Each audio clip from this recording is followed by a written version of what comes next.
Shut up and sit down.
Shut up and sit down.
the way, Will.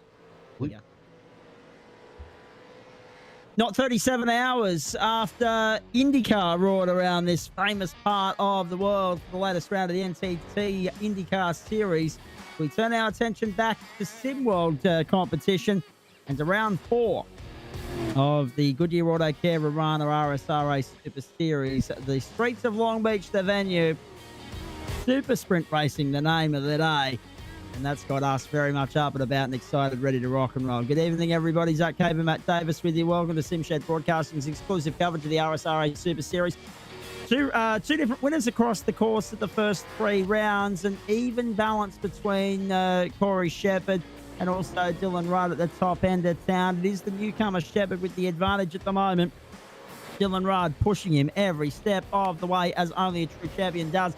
And we arrived, Matt Davis, at the venue that not only you missed this time last season in our coverage of Season 3, but also Dylan Rudd missed as well. And it proved to be a very costly miss for him, being caught up with work assignments and engagements, because it ended up being his teammate that went on to win the championship as a result of being here each and every week.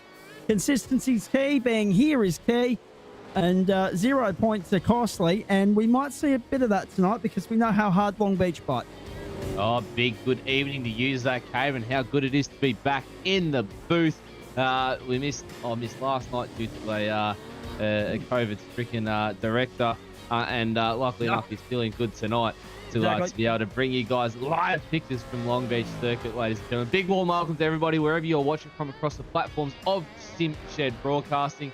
Dylan Rudd, unlucky last season, wasn't he, Zach Caben? He unfortunately missed out due to work commitments, and it proves very, very costly to him. Sean McNamara went on to win the championship.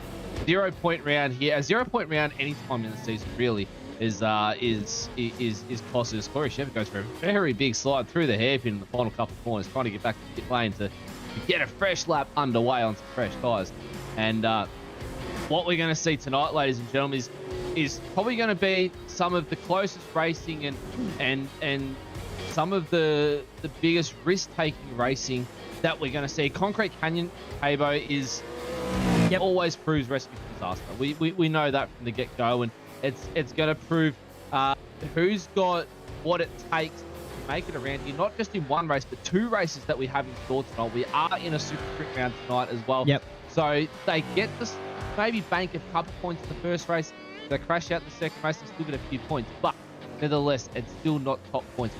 What they're going to be after.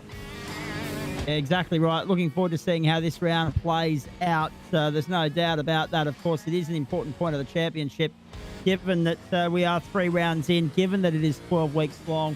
So we're quarter of the way there, 25% done, 75% to go, and looking forward to seeing how this one plays out tonight. One thing that I will say is last time we were here, it was a 64-lap, mini enduro, and it was hard fought. It was a tough slog between Sean McNamara and I think it was Rehan Leonage, and also I think I might be right in saying someone like Jamie Dyke was in there as well. It was elbows out, all guns blazing right from the outset, and in the end, McNamara prevailed. And the one key thing about that race highlights an interesting talking point tonight, just how difficult overtaking opportunities are around this Long Beach circuit. Yes, there are opportunities there. Yes, they exist, but executing them is the challenge. Yeah, it's a bit of a risk to rewards type of situation, isn't it, Cabo? It's going to prove tough for these guys to try and pass. It's almost as if you've got to pressure the guy that's in front of you to do a mistake, make him come loose somewhere, put him into the concrete barrier, maybe even the tyre barrier, somewhere, just push him wide, trying to get them to force the mistake on themselves instead of trying to get the move done. Really, the only main point to the front straight and back straight, that's the only real key overtaking opportunities. You can try between turns, I believe it's 5 and 6, as you come up over the crest. See McNamara just come through there in a very short moment. Where you'll be able to get it, but it's very bumpy through there. The car's suspension is constantly trying to react to the bumps going through there. Long Beach, it is a street circuit, so it's got the natural bumps you'd see in a road course. This is the area that I'm talking about right now, through there, as before you come onto the back straight down here. So it's going to be very, very tricky to overtake these guys, and if they can get the move done, a big kudos to them. But it's a lot of risk to reward here tonight, Cabo. Certainly is. Looking forward to seeing how it plays out. At that point, we should probably remind everybody where things stand as far as this championship is concerned, and I might get you to do the honours on that note, Mr. Davis, because I don't normally cut you loose this early in the broadcast. But in saying all of that, as you missed out on last night, you've come in off the long run firing on all cylinders, and you were very happy that you didn't miss Long Beach fourth time round. Yeah, no, definitely very, very happy that I didn't miss Long Beach for the fourth time coming. I mean, it'd be very upsetting. Long Beach is a favourite circuit of mine. I just love the concrete canyon, the style, the layout of the track as well, especially coming through Aquarium Way into the roundabout there. I mean, that's a great part of the track where you've got to try and filter off the race start a whole group of 30-plus cars into a single line somehow, and sometimes it's very, very tricky, but we may even see some too-wide action through there off the race start. So it's going to be incredibly interesting to see how these guys conduct themselves, not only just off the race start, but throughout the whole racing tonight amongst the two races. So we'll get these points up on screen and find out again. Corey Shepard is your current race leader. Championship leader, should I say, not the race leader. We haven't even started yet, ladies and gentlemen. Dylan Rudd in a close second position, though. Sean McNamara, Rehan, Leonard, fourth, Phil Pereira, rounding out your top five, ladies and gentlemen. Borgie and Costello not too far behind. They're still in the chase. Rick Kuznetsov, Wade Sheedy, and David Kirby will round out your top 10 there. We'll let those scroll on through for you. Hopefully the NBN world will play nice to Zach Cave. And what worked last week, though, Cabo, was when I did go and share my screen for you. So hopefully that works for you, so you can bring that up. I'm trying the same thing there. I'm trying the same thing at my end. I'm trying all sorts of different options here. For those of you that are just joining us, I've got some tech issues at my end, but we're persevering through them. Continue running through the championship points, please. All right, Blake Delaney starting out in 21st position at the moment for the championship. Aaron Dodds, Simon Bell, Matty Scholes, Mark Newton, John Gillies, Bruce Tanek, Luke Rundell, who's got an absolutely fantastic qualifying under his belt right now. He's currently sitting in second position, so it's a great qualifying position by him. Michael Angus and Hayden Norris, your top 30, ladies and gentlemen. We go on to the back end of the field there. Kai Turner, Ben Morris, Matt Whitaker, Rick Sibber, Thomas Freeman, Lee Davis, obviously our safety car driver, as well as Dan Stevens, also in race control there. He's also another one of our safety car drivers. Indeed he is. I'm having no luck whatsoever this week, unfortunately. We'll see what we can do as the night goes on. Not even your screen working, Matt Davis, but I appreciate you trying to share it all the same. Hey, nice to have you with us wherever you're tuning in. This is SimShed Broadcasting's coverage of the RSR Goodyear Autocare Warana, and we are again bringing you Tuesday night motorsport. Tonight it is sprint racing, but the big difference here, Matt, I saw it last year. Whatever you've done there, JP, it's done the trick for the moment. Let's keep our fingers and toes crossed that it continues to do that. Now, sorry, it's the hard thing about working in the sim world, ladies and gentlemen, is you've got to talk to your director on the air. You can't talk to him off the air. They've got technology in the real world that means you don't hear the real world behind the scenes conversation. Welcome to sim racing. Welcome to live broadcasting. This is what it's all about. So we've got cars on track. We've got qualifying almost in the can. About 4.5 minutes left here. We've got Corey Shepard, Luke Rundell, Rainer Costello, Hayden Sell, and Dylan Rudd, the top five. We've got Sean McNamara in sixth. As I said, Dylan Rudd, the four-man in term 3 of our three-term season last year. We had weeks of, we had seasons of 17, 12, and 12 and 11, I should say. So we ended up with about 40 broadcasts along the way, and it was a lot of fun. Dylan Rudd missing Long Beach, costing the championship in the end last season. That just goes to show how competitive, how tight, how hotly contested this championship is. And we said it last week, Matt, that it's reflected by some of the names that haven't been able to get their way into the top 10 or, more importantly, into the top 5 as yet throughout the course of this season. I'm looking at someone like Rehan Leonage in 7th. Now, he was a standout performer in term 3. Bathurst didn't go his way, therefore championship aspirations fell over at the final hurdle. But there's someone that hasn't cracked the top 5 yet, and I'm waiting for him to find another gear. Yeah, it's just the caliber of driving that we're seeing at the moment in the Super Series is out of this world. I mean, the top 15, not even the top 15, the whole entire field, they've all been there. They've all been within the top 15 to 10. You know, they've all had their moments where they've come in. But the standouts of the likes of, you know, Leonard, McNamara, he's been up there already this season. But Leonard's just a big talking boy. Cameron Jones is another one. We used to see Cameron Jones always inside the top 10, always inside the top 5. Cameron Jones isn't having that kind of luck this season, and it's really going to show that the drivers are very almost evenly matched.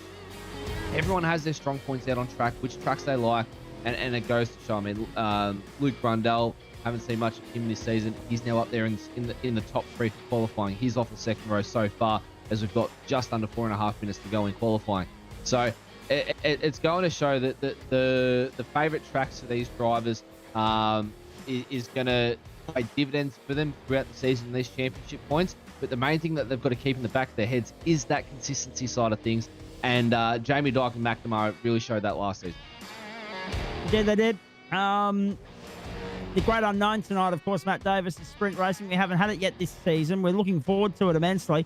Obviously, the big change that was made during our last season, which was the back end of September through to December of last year, was that we've gone away with the reverse grid.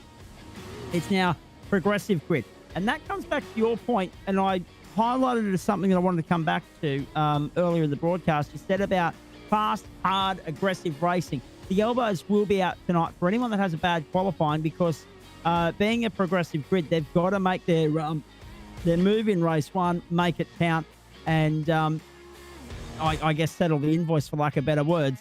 Anyone that is on the back foot early here is going to have to really go hard or go home in this opening race. If not, that second race, 32 laps as it is, we'll have a look at the race information in just a moment for you, is going to be all the more difficult for them. Yeah, definitely. We just saw on screen just then, ladies and gentlemen, Robert Christoph with a impeding incident right there, so he'll be starting from pit lane at the start of this race. But it's almost like, Cabo, yeah, we're going reverse grid racing after qualifying straight away. It's almost like the action's going to be there in the first race, but the second race, the action will still be there, but it will be more sedated. The drivers will be like, right, I just need to pick off a couple of drivers here and there, make my way to the front slowly. Where the first race, it's like you're starting from the back, all guns blazing. Let's go. Let's try and make it all the way up to the front. I need to finish, in the side of the top 10 to be able to, potentially try and get a top 5 finish for tonight. So, and capitalize on these championship points. So, the action, even though that we don't have the reverse grid racing anymore, the action is still there, just within another format of racing.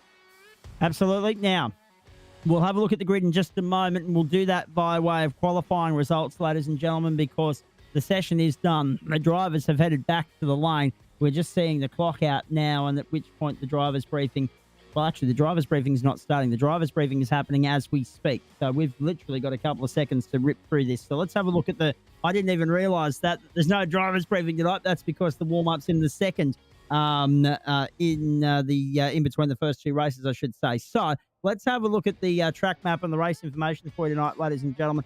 The Grand Prix of Long Beach layout.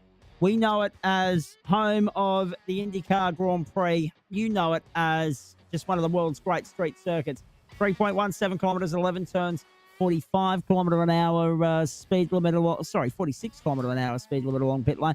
12th of April 2022 is today's race date. The total race distance tonight is 161.7 kilometres. We get there by way of 19 and 32 lap races respectively. We start with a fuel restriction of 72.2 litres. Fuel burn is 2.8 litres a lap. There will be one pit stop. That'll be in race 2 only. It will be for a splash and dash of fuel because there are no tyre limits tonight. You start with the set. You've got in race 1 and 2, and that's it. There's nothing waiting for you in the bank in pit lane. 26 degrees is the air temp, 44 the track temp. Northwesterly winds to 16 kilometres an hour. Previous winner here was Cameron Jones. Randy Costello holds the lap record. of 118.479. That's right. It was Jones, of course, who got the better of everybody here this time last year. And Sean McNamara has had a win here as well. Let's have a look at the grid because they're already lining up here, ready to rock and roll. Corey Shepherd, Dylan Rudd, the front row, Luke Grundell and Rainer Costello, the second row. Hayden Sell, Sean McNamara, the third row, Rehan Leonage, Michael Angus, the fourth row, Blake Delaney, Cameron Jones, the fifth, Ben Morris and Dylan Pereira, the sixth. Jeez, Pereira will be hoping to move forward. Go for it, Matt. Kirby and Newton off the seventh, Guy Turner and Thomas Freeman off the eighth row. Simon Shabik, Jamie Dyke off the ninth row. Shame to see Jamie Dyke down there. Aiden Norris, Wade Sheedy, row 10. Row 11, Bruce Tannick, Matty Scholes, Simon Vella, Brenton Nitschke out of row 12. Absolutely. Row 13 is where you'll find Robert Crisdale and Daniel Lessie, but Crisdale is going to start from pit lane. And then Brian Good and Craig Schultz, the last two in the field there, but Schultz hasn't set a qualifying time. So we're all about set to rock and roll on the streets of Long Beach. My apologies. I'm so used to there being a 5-minute driver's briefing after qualifying, but because it's sprint format, I got caught out. There is a warm-up session between races 1 and 2. That's where we'll chat to the winners of race 1 for you, ladies and gentlemen. A lot to look forward to tonight on the platforms of SimShed Broadcasting. And Robert Crisdale, even though we didn't qualify all that terribly well, Matt Davis, he's one of those drivers that highlights the point that you made about having to go hard from the start. You're on the back foot early. You're working against it. So we'll wait and see how he fares from here. Elbows out, street racing, Concrete Canyon, first time this year. Let's go on the streets of Long Beach. Tuesday night motorsport up and away. Beautiful start from the inside, which is now the outside for Dylan Rudd as they head down towards turn 1. Shepherd has lost the start completely. Grundell's down on the inside as well. So Dylan Rudd moves across to cover off Shepherd. Grundell looks to go around the outside. Shepherd gets him back. Grundell very close to the wall, lucky to keep it off as they make their way through into the fountain section of the circuit. And let's hope they can get through cleanly and unscathed. Yeah, a few drivers dropping down position. 3 on Leonage dropped 4 positions off the start. 3 positions off start. He's now duking it out with Dylan Pereira, his teammate. Mark Newton has found himself undone somewhere. He's dropped down 10 positions along with Wade Sheedy, Bruce Tannick. They're 5 apiece. Obviously, Robert Crisdale at the rear of the field at the moment. Cabo, he's off the rear from pit lane. But what a start from Dylan Rudd, ladies and gentlemen, as they fly down the back straight for the first time. Absolutely, they do. Onus on the drivers to, go hard, go early here because you don't want to let the lead pack get away.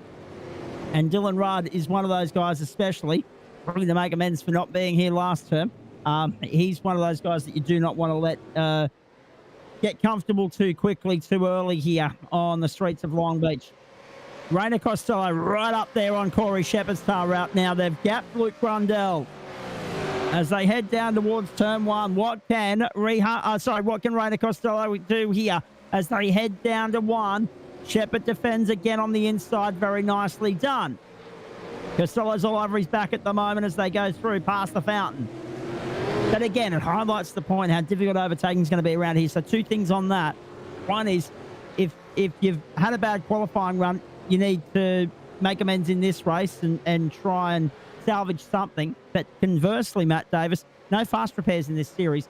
If you have a shocker in race 1, at least you get a second chance tonight to try and turn things around. But again, you're going to be on the back foot because you're going to be starting out the back of the field, not getting the invert as you would have this time last year.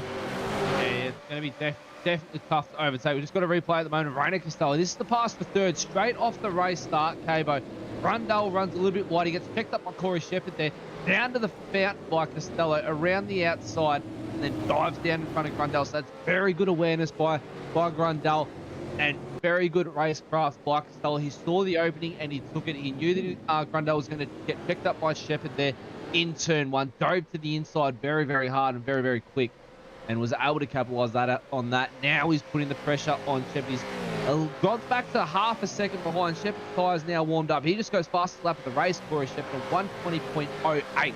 So now he's on the move. Those tyres are warmed up and he is going to be moving. Sean McNamara, though, on Grundell. He's putting the pressure on the 08 there of Blake Delaney. He's supporting some front-end damage already.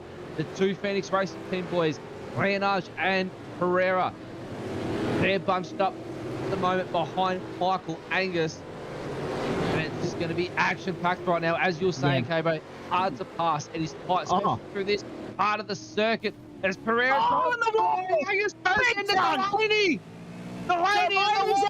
Angus gets cleaned up as well. Delaney will do very well to get out of that because that was a big shunt in the wall and it got him twice. It got him on the outside, and then the car that came through and collected him got him on the inside. So that car will be severely wounded for the rest of the race from here. He'll get lucky with some instant repairs between the two races, but for Delaney, it's curtains in race 1. He's down in 16th and continues to tumble down the order. Big defining moment in this championship round on the streets of Long Beach. We'll have a look at it again for you in just a moment. Dylan Rudd, Corey Shepherd, Rainer Costello, Luke Rundle, and Sean McNamara are the top 5. And again, we come back to the point about how difficult it's going to be to overtake around here because... Thankfully, off the racing line. Delaney gets the pit lane. That's all good. The car that's off the racing line is Kai Turner. So, thankfully, if it had spun mid-corner, it would have balked the pack up and we would have had a safety car. Thankfully, we get to go... Oh, no, in the wall! In the wall! We've got carnage tonight on the streets of Long Beach.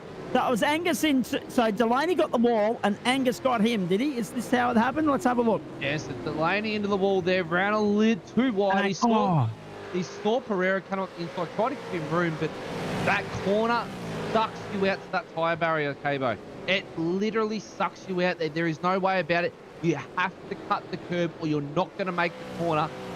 Race pace. And Angus, Delaney, unfortunately, at the wall. Angus, though... the unlucky one, driving into Delaney, then into turn 1. You watch Delaney on live picture there, straight into the tyre barrier, overshot, can't get the car turned in, and that is probably going to be curtains for Michael Angus. Oh, so unfortunate for him. Not sure how Blake Delaney's going to bounce back from that one. Mark Newton, Wade Sheedy also in pit lane at the moment, so they've got caught up in incidents early. Craig Schultz, Robert Crisdale after starting down. Oh, now we've got trouble. Now we've got trouble at the final corner. Simon Vella's pointing around the wrong way. We'll have a look at that for you in just a moment. Thankfully, they've been able to clear the incident. We won't get a safety car if we get lucky here, but let's have a look at how this is unfolded. Matty Scholes potentially caught up in this one as well. Here it comes. You're going to see this any tick of the clock. Whole bunch of them. Bang, bang, wham. And poor old Vella's the one pointing backwards. That's not a good place to be, because that's a very, very blind corner. Look at the rest of the cars scrambling around, and 3 of the right boys caught up in that as well. That's not where they want to be at the moment. Alessi, Panic, and Scholesy. And those boys are going to be kicking themselves about that one. Simon Vella especially. I think that might have been a move between one of the right boys and the Century Motorsports of Simon Vella there. That caused all that. So we'll see if we can find another angle. It's very hard to see there what exactly happened, whether there was contact or if Bella just tried to get on the gas too early and spun himself around. Very easy to do out of that hairpin though. It's a first gear.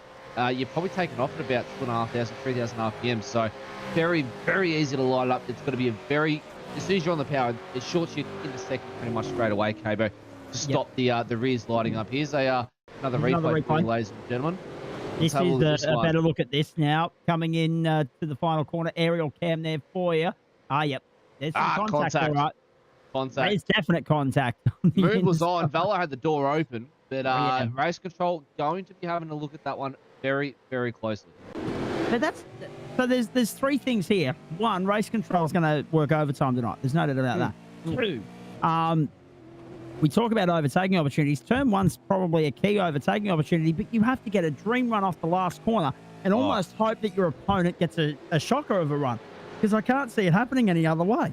The only way to really get that, as you call it, that dream run down the main straight, you've got to be on the inside for the left-hander before the hairpin. You've got to be on the inside, so you're running the outside at the hairpin. You get that turn in, provided there's no one behind you that can dive up the inside and try and take the position away from you.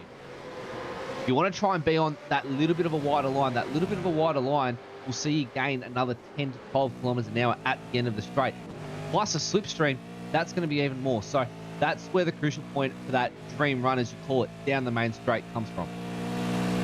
Brilliant. Across the line we go, and we go down towards turn 1.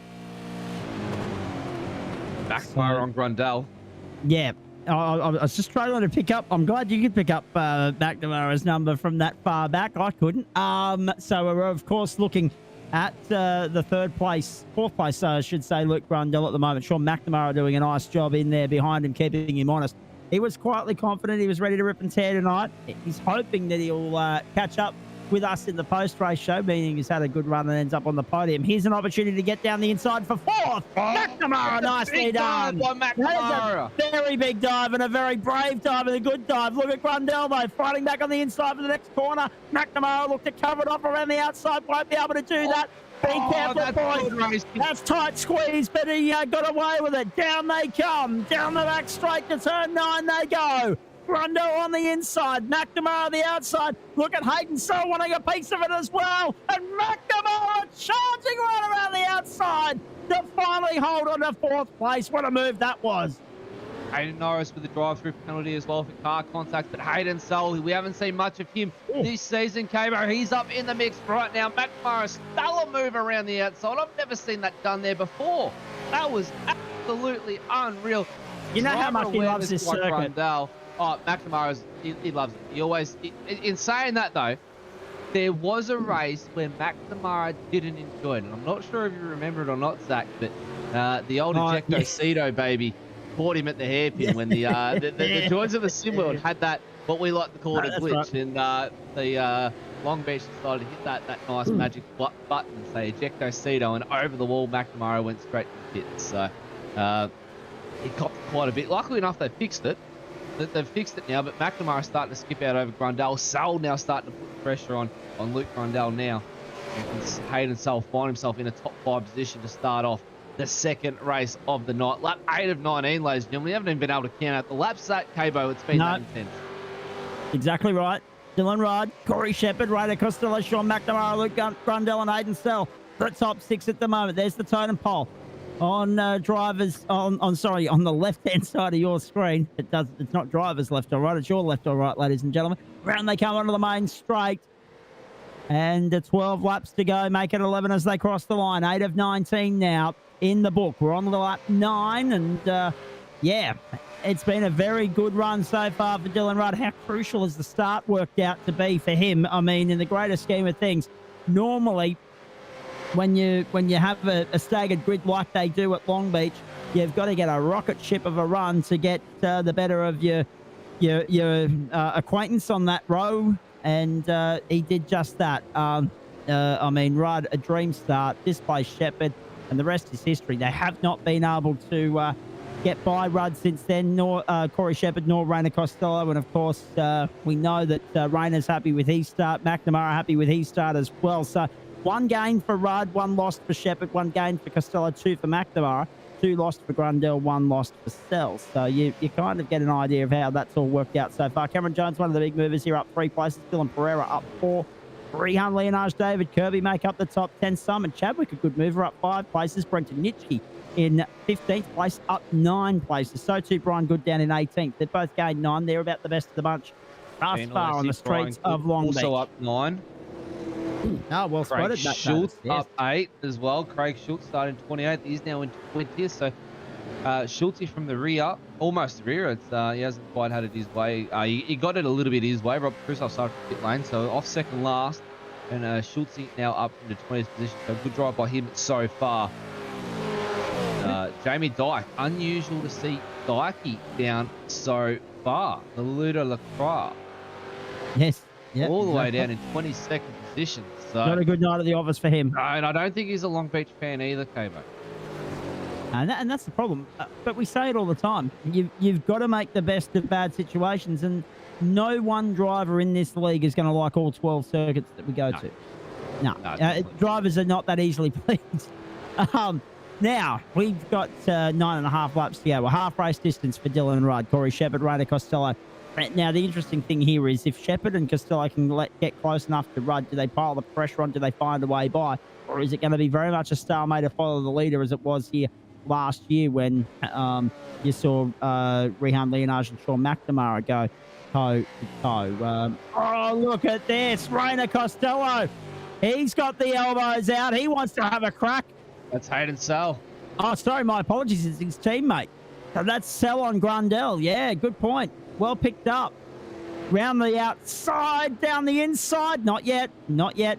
That's that run that I'm talking about. A little bit wider. He's got pressure at the moment from Cameron Jones. Cameron Jones want to sniff of this, but Zell is in the slipstream now. There's no one in Grundle. So this is where you'll watch Zell climb at the end of the straight. Zell skipped out to half a second. Watch it skip really, really close. Come to this braking zone. If he can maintain this slipstream, he's not going to quite get there. No. So Grundle, that drive off of that corner was absolutely superb. Zell's obviously not going to try that again, but Grundle really starting to slide. Those rear tyres are gone, and you just see Zell now catch up through the South Chestnut Place there, through the roundabout in Aquarium Way, and out onto the West Shoreline Drive now. And look how close Zell is now. Jones right in the thick of it as well. Grundle on the defence. The tricky part of the circuit, ladies and gentlemen, 6, 7, and 8. Big slide by Grundle. The bumps over here, you've got to try and avoid them. And it's a big flick to the left, a flick to the right. And then we're down the east side, east-seaside way. Back straight, as we like to call it. Grundle got a fantastic drive out of that one, out of turn 8. It did. And it's going to keep these guys at bay for a little bit longer. There'll be no aggression from Hayden Sell this time round through turn 9. Let's wait and see as they get to 10 and 11. Are they close enough to put themselves... Yeah, Grundle. Oh, Grundle sliding on his way through turn 11. Has he washed a bit of speed off there? Is that going to give Hayden Sell a sniff as they get down to turn 1? Let's wait and see. Probably not. Too far away. So yet again, stalemate, stagnant. And this was the story of last year. Again, just proving how difficult this place is for overtaking maneuvers, especially in these cars.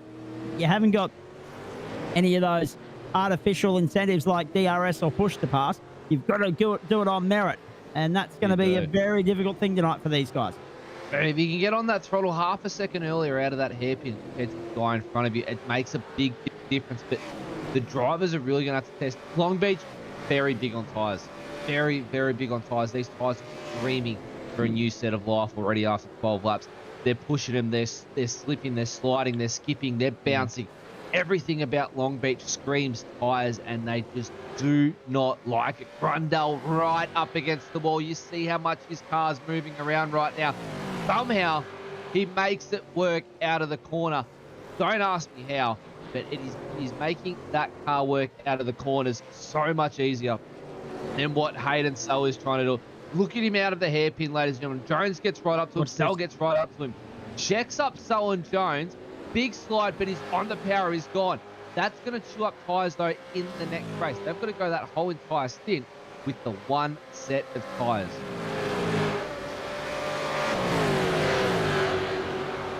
Down to turn 1. 7 laps to go. Sell wanted to have a look. Wasn't close enough in the end. Make their way through towards the fountain. You're watching Tuesday Night Motorsport on the platforms of SimShed Broadcasting. Great to have you along for the ride. Don't go away, though. Plenty more still to come on the other side of this race, because we've got 32 laps. And that point about tyres, very, very well worth bearing that in mind when we get to race 2, because there's no tyres waiting for them in pit lane. There will be a little bit of fuel, but no tyres. So strategy is going to play a big role in the outcome of that race, and also tyre wear management too. You're going to have to be on top of both of those. They head down the back straight now towards turn 9. 13 of 19. Hope you're enjoying it. Dylan Rudd, the leader. Corey Shepard, Rainer Costello, the top 3. We're watching the battle behind them. 5th, 6th, and 7th. Luke Grundle, Hayden Sell, and Cameron Jones. Sean McNamara all on his little lonesome at the moment in 4th place, having a lovely time of it. Not getting into the top 3s yet. So, yeah, but, I mean, we go back and we highlight how critical the start was tonight. That's where a lot of the moves have been made.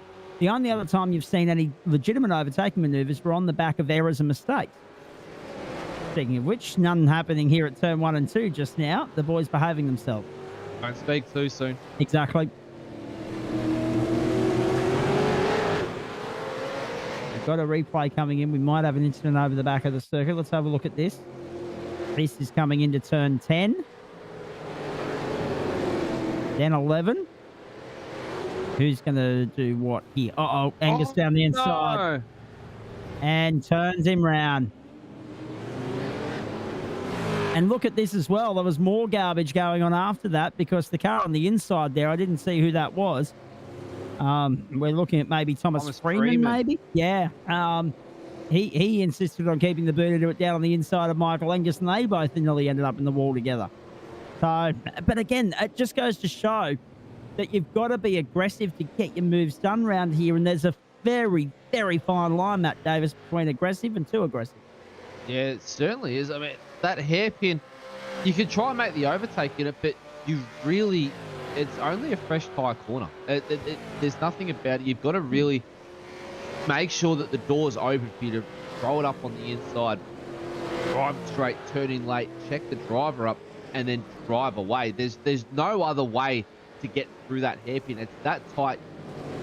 I've been around here quite a number of times in the V8 Supercar, and I've even raced around here for the RSRA. And to get through that hairpin, it's first gear corner, your arms are crisscrossed to get through the corner. Then you've big moment there. Chadwick and Freeman. Chadwick wants a little bit of redemption there by the looks of it. Yep. And they've just all come nose and tail. But your arms crossed through that corner, Cabo, and you're out of first gear. You've got to try and straighten the wheel at the same time while trying to accelerate in first gear, short shift, and try and get the best run as possible, while still not trying to get the guy that's now on your outside that you've thrown up the inside. He's on your outside. You've got to try and allow him some racing room as well. You can't squeeze him to the wall because it's going to hit the tyre barrier or anything like that. So it becomes very, very difficult. Indeed it does. We're going to have 4 laps to go for Dylan Rudd as he crosses the line. You've picked up the lead battle there. Corey Shepherd in behind, Ronnie Costello as well. Lap traffic doing a nice job of moving out of the road and keeping out of harm's way. Remember, 75% race distance around here, 15 laps. And we're not going to try and go into the finer incremental details of that because, well, 4 5s are 20. So, I mean, the race is only 1 lap shorter than that. So that, by, you know, basic mathematics simplicity, says that 75% is going to get you just beyond 15 laps here. So that's the cutoff for all of this. Oh, Shepherd with a moment. Nearly ended up in the wall on driver's right. I think he did end up in the wall. There's a bit of damage on that driver's side. Let's hope that doesn't cost him too much. Could be too much damage to the aero side of things from the car, but Rainer Costello is going to see this and he's going to try and capitalise on it. But Shepherd is such a strong driver in everything that he does. He's just so consistent. He's smooth. Everything about it. Sol and Grundle now are still duking it out. Sol around the outside. He's going to do the McNamara move. Jones no, he's not. Jones is going to capitalise. Jones throws it up on the inside of Sol. Now around the outside to the hairpin. Does he go up the inside? Yes, he does! Grundle! Oh, no! Grundle ended up in the wall. Grundle ended up in the wall. So too did Sol. And Sol gets down the inside as well. This is astonishing stuff. Have a look at this on replay. The elbows are out on the streets of California.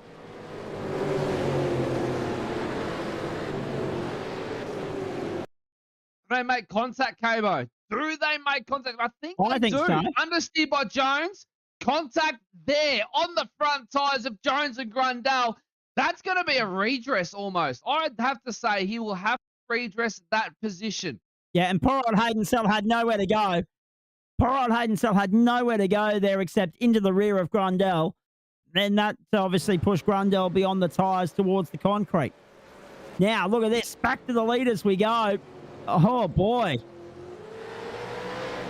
The elbows are out on the streets of Long Beach, and we are loving every second of it. 2 laps to go this time by the line. Rudd, Shepherd, Costello. 1, 2, 3. Will there be any change here? Again, it comes back to Rudd getting that almighty weapon of a start. And it's all right when you've got a grid set out like what they do at Winton, where row 1 is, you know, literally side by side. There's no advantage for pole by way of further up the track. Whereas here, there's a good 3 or 4 meters difference, an advantage to P1 over P2, such as the nature of a staggered grid. And he really made it count tonight. Corey Shepherd had the chance to make it count tonight and then botched the start, and Dylan Rudd made it capitalise. So, yeah, it's quite extraordinary that that's where the main overtaking manoeuvre happened at the front end of town. We haven't seen anything beyond that. But there's still time. There's still a lap and a half to go. Dylan Rudd doing a beautiful job of keeping these guys at bay, though. It's going to take something Herculean almost to displace this bloke. He's got a point to prove, the 990. He wants the number 1 at the end of this season. He wants to keep it in the 9.5 stable, but take it off his teammate. He's going the right way about it at the moment. Shepherd down the inside. Rudd moves across to defend. Here we go. A lap and a quarter to go. Last lap. This is going to be on for the last lap, Cabo. Shepherd is racing. He wants the race win. And if these two come to blows, look who's going to grab it. Oh, no! We've got Luke Brundle on his lid. I can see this ending under safety car. They might have to throw the yellows here. We've got Luke Brundle on his lid at turn 8. And that is a really bad wreck. So they might have to neutralise this. They might call a sector caution, though, Cabo. They might just call yellows in Let's have a look at this. 8 only. Brundle, big pressure. Locked it up, lost it, gone. Up. Oh, no, it's contact as well. Yeah, the contact won't be acted on. It'll be the fact that Grundle went in on his own and bounced back on. That'll be all that is.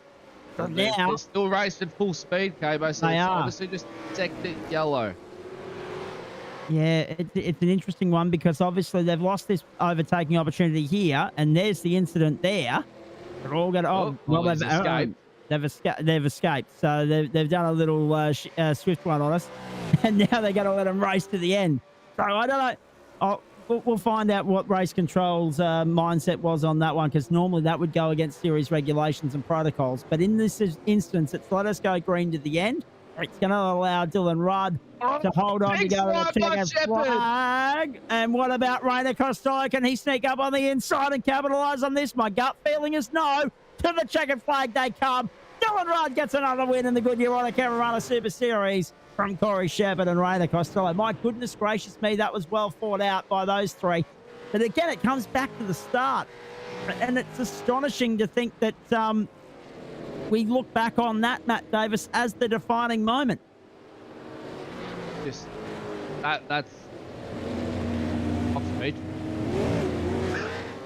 that actually is one of probably the best races I've seen around Long Beach ever.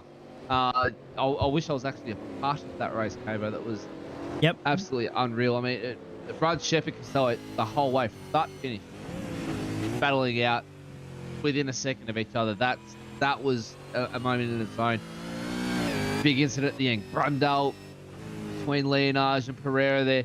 That's a big moment. Even though Grundle did it on his own, ended up on his lid. Obviously, race control have said, look, quickly do the old trick escape rule. We want to stay green flag racing. It is the final lap.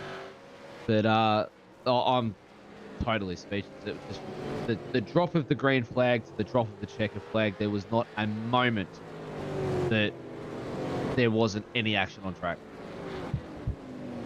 Exactly right. That's the Long Beach for you. Now, there was a penalty up on screen there a moment ago. I've missed Pit lane that. starts for the, I believe it was... 099 and 575 I'm reading here. So Mark Newton. Yep. And Luke the Grundle. 07 Luke Grundle. So, because obviously Grundle injured, escaped to the pits. Part of the rules, obviously. It's, especially in the sprint format, you fail to finish race 1, you start from pit lane race 2. That's usually the procedure. That was the rule when the field was inverted, so that you didn't automatically go to the front after failing to finish the previous race. That's so as well. Interesting to see that that's what they've gone with again. But I'm not going to argue with race control. There's plenty of other people that'll do that for me. We'll get the race winners and the top 3 here in just a moment for you, ladies and gentlemen, on the back of a captivating opening race of the night. But in the meantime, let's have a look at the results here for you and remind you who did what. And we will remind you that that was Dylan Ride getting the job done from Corey Shepherd and also from Rainer Costello. And look at that. 7 Holdens, 3 Fords in the top 10. It was one-way traffic for the roaring line. There's no doubt about that. McNamara, Jones, Stella, Leonage, and Pereira took us back to 8. Ben Morris and David Kirby made up the top 10. Over the page we'll go. To remind you who else has done what in this race. Look at that. Ford dominated the second half of the the field here, the second portion of the field. Freeman, Chadwick, Nitschke, Angus, Scholes back to 15th. Then Alessi, Good, Schultz, and Tannock with Kai Turner in 20th place. Over the page once more. This will take us back to the end of the field here and remind you who's done what. Robert Crisdale was 21st. Simon Vella, Hayden Norris, then, the retirement for Luke Grundell. Blake Delaney fought back, but finished a lap down. Jamie Dyke, 4 laps down. Not sure what the hell's going on there. DNF's for Wade Sheedy, for Mark Newton. And then that rounds out the field. So a few retirements in all of that. A few cars not making 75% race distance. And just a frustrating night for a couple of them already. And more frustration to come because now it's going to be harder for them to salvage anything out of tonight working from the back of the field in a 32-lap race. So Matt Davis will get some drivers hopefully in here to have a chat to us very shortly. But in the meantime, we've got a 10-minute warm-up underway on circuit where we've got about 7.5 minutes of that to go. And then we'll obviously get stuck into race 2 here over 32 laps. I'll talk to your strategy and a few other things about that in just a moment. In the meantime, nice to have this young bloke back in the broadcast booth on a Tuesday night. Rainer Costello, that was a very hard-fought race.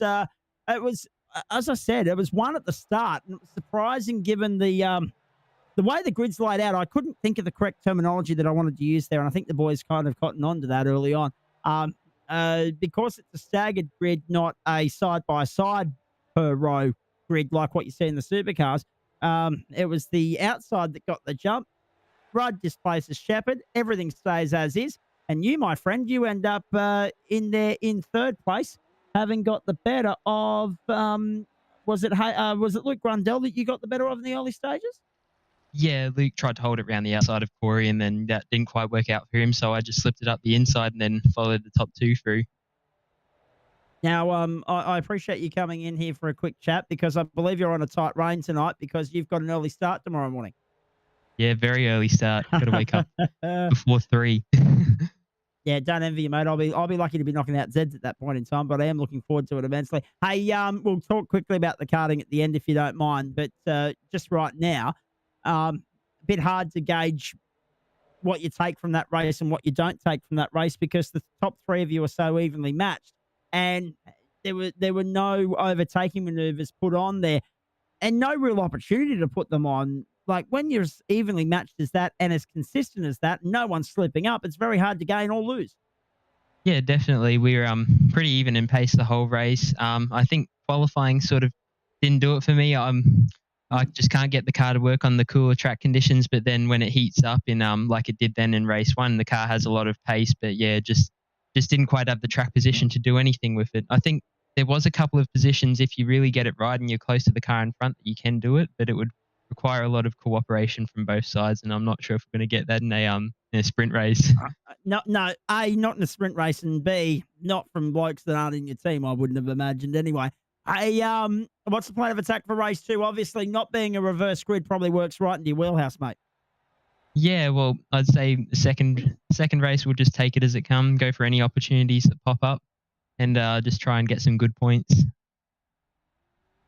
Righto, mate. Get out of here. Go well. You want to thank some sponsors on your way out the door? Yep, I'd like to thank Goodyear Autocare Warana, Custom Ears Protection, FU Suicide, SimShed Broadcasting, and we support No Social Hate. Indeed we do. And on that note, if we don't get a chance to catch up with you after race 2, I hope that we do. But if we don't, good luck in the karting nationals this weekend down in South Australia. Thank you very much. Right out. Rainer Costello, there he is, done and dusted. Oh, speaking of the nationals in South Australia this weekend, I believe Dylan Wright will be heading there as well, mate. Hopefully on a winning note after that performance. Must be nice to be back on the grid at Long Beach. You missed this one last time out and ended up costing you the championship. But you bounced back in a big way tonight. You and Corey Shepherd, 1 and 2 on the grid, and you got the better of the start, and that was curtains essentially. I know that it's a lot more than that, but in the final wash of things, that's exactly where we look at as the defining moment. Yeah, the start track positions. I think definitely key around this track. Just because of the lack of passing opportunities. So yeah, definitely track position helps a lot. Yeah, I also think as well that these cars maybe not necessarily suited to this circuit. I mean, you look at maybe IndyCar because they were there yesterday morning. You look at there's a few other cars that would better suit this circuit in terms of creating overtaking opportunities. But again, it's very hard in the supercar. Yeah, definitely. Now, what do you make of all of that, mate? Because obviously qualifying, you were just pipped by Corey. You've got the better of him in race one, but now you've got to start where he started for race two. Start's going to be critical yet again, isn't it? Yeah, start will be key and tyre wear. So making the tyres last 32 laps this time will be very interesting. Yeah, good luck. There might be a safety car to help you guys out along the way. Who knows? Go and get amongst it, mate. Thanks some sponsors on the way out the door for me, though. I just like to thank guys from 95 Sim Sport, Racecraft Simulations, RSW Graphics, Racing is Custom Use Protection, Cutting Edge Tracks, and James Scott for spotting. All right, mate. Well done yet again. Cheers, guys. Another race win to go with the one from Barber, and you're on song in this championship. Corey Shepherd, let's move to you on that note. Hey, very nice performance that. Although, as we said, you fluffed the start a little bit, and that was where Dylan was able to make you pay, and pay you did. Yeah, he got us off the start. Yeah, it's definitely not what we wanted, being the track that it is. It's so hard to pass, and once we kind of got behind him, we kind of knew it would be, he'd have to make a mistake for us to get through, unless I did some kind of stupid dive bomb or something. So, yeah, we knew that was no good, but yeah, we'll give it another crack in race two. Hopefully, get the better start this time. Yeah, absolutely. Now, Dylan mentions, again, apologies to all these guys because we've only got a 10-minute run and they were in here 3 minutes after the warm-up started. So we've got to do this a little bit differently and a little bit quicker than we normally would. But just quickly to you, mate, a point with regards to the importance of strategy in this race with regards to what you just said about track position and making the tyres last as long as they have to. Yeah, strategy's going to be pretty interesting. I'm pretty sure we don't have a spare set of tyres for this race. So, yeah, we're definitely going to have to make them last. But being that there aren't any spare tyres, you can really pit whenever you want throughout the whole race. Just got to fit the fuel in. So, yeah, it'll be interesting to see. Indeed it will be, but looking forward to seeing how you fare, mate. You and Dylan locked at 2 wins apiece now, so we'll see who can grab or be the first to 3.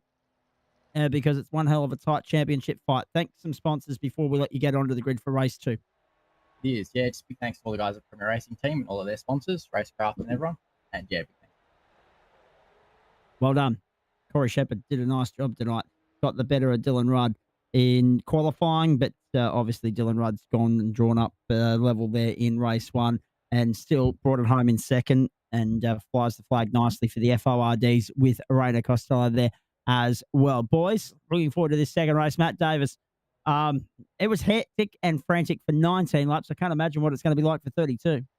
Oh, mate, 32 laps, one set of tyres, hot track. What could go wrong? Long Beach circuit, concrete canyon. I mean, look, you've got the recipes for a fantastic race, but also absolute shocking race at the same time. I mean, I'm looking forward to it immensely. 19 laps around Long Beach. That was, I mean, I would have happy to go out on a bang with that. That was amazing. I mean, I haven't been able to call a Long Beach race almost 4 times in a row now. So to be able to call that one alongside the man, the myth, the legend, that was good enough for me. So I'm happy to go out on a bang with that one, mate.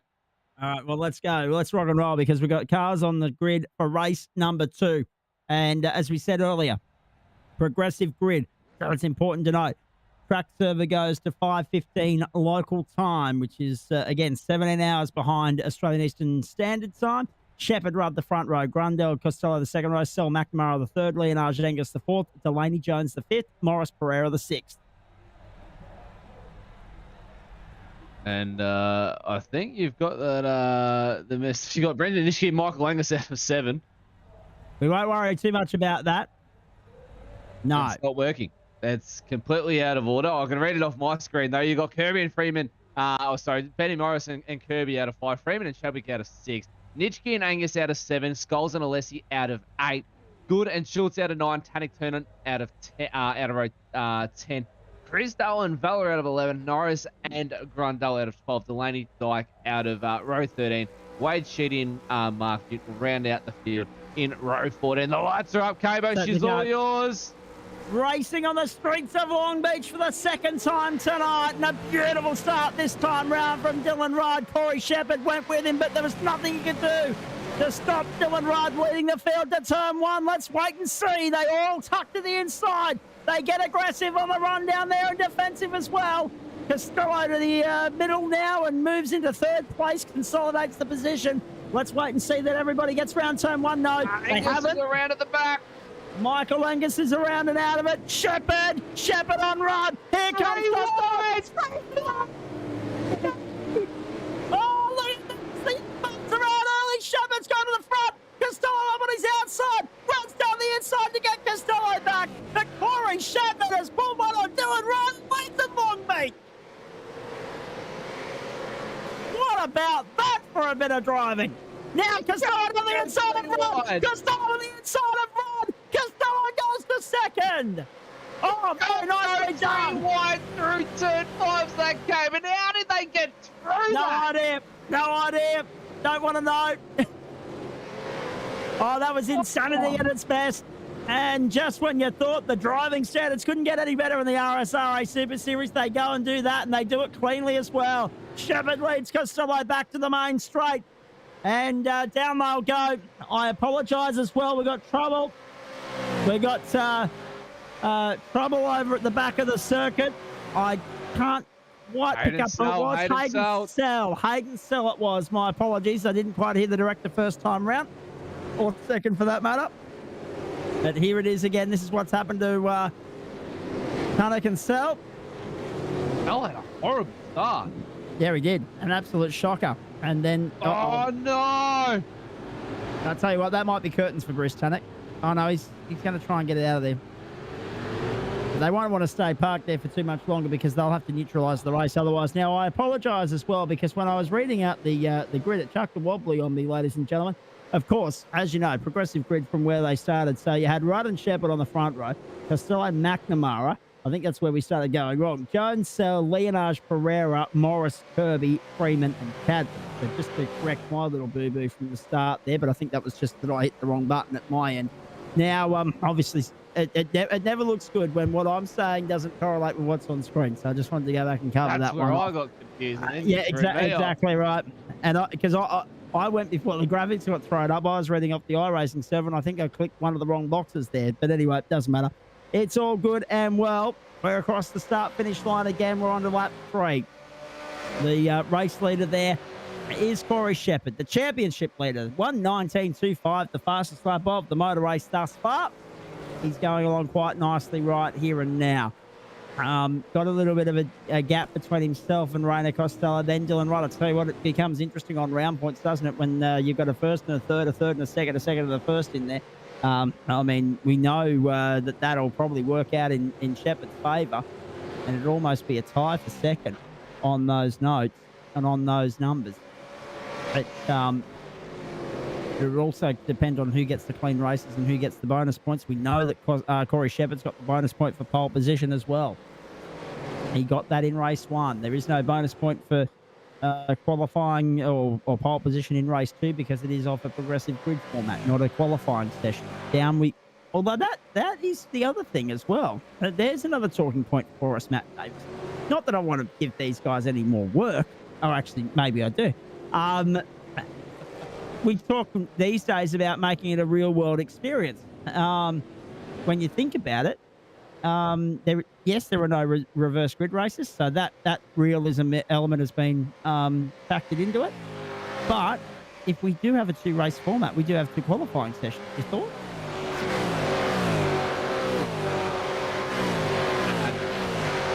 Going to add to the show, that's for sure. But in iRacing, you simply can't set up the servers for that, unfortunately, and that's the joys iRacing strikes again.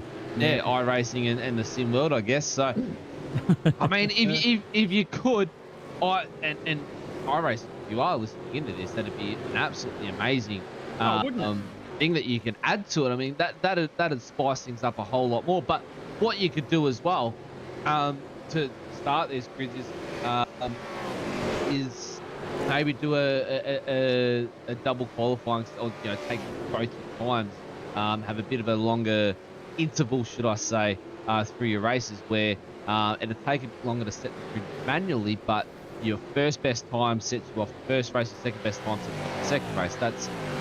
That's one thing you do, but unfortunately you can't do it that way either. So you'd have to open up a whole nother server, and that just adds more time again. So Exactly. your 2-hour broadcast can turn into a 4-hour broadcast by the time you do it all.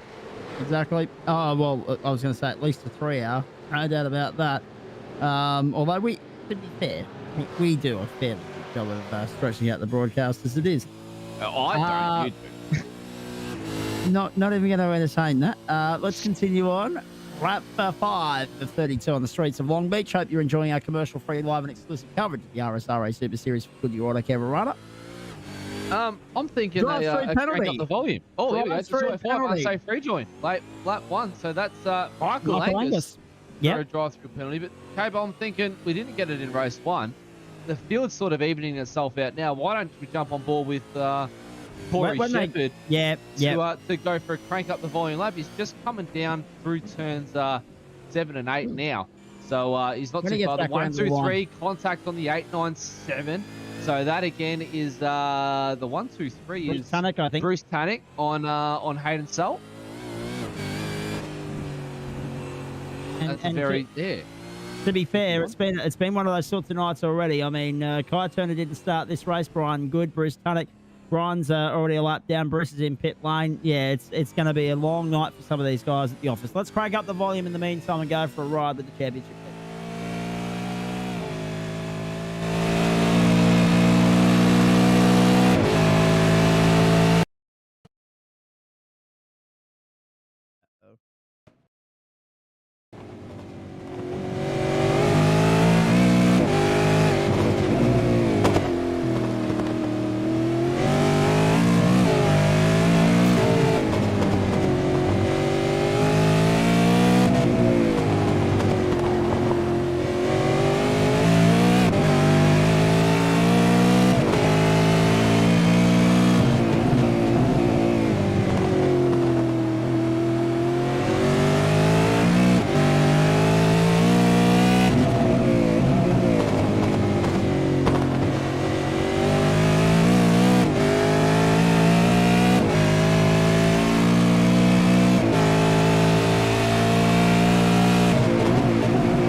Championship defining or race defining moment potentially here on the streets of Long Beach, ladies and gentlemen. We're going to show you a replay in just a moment.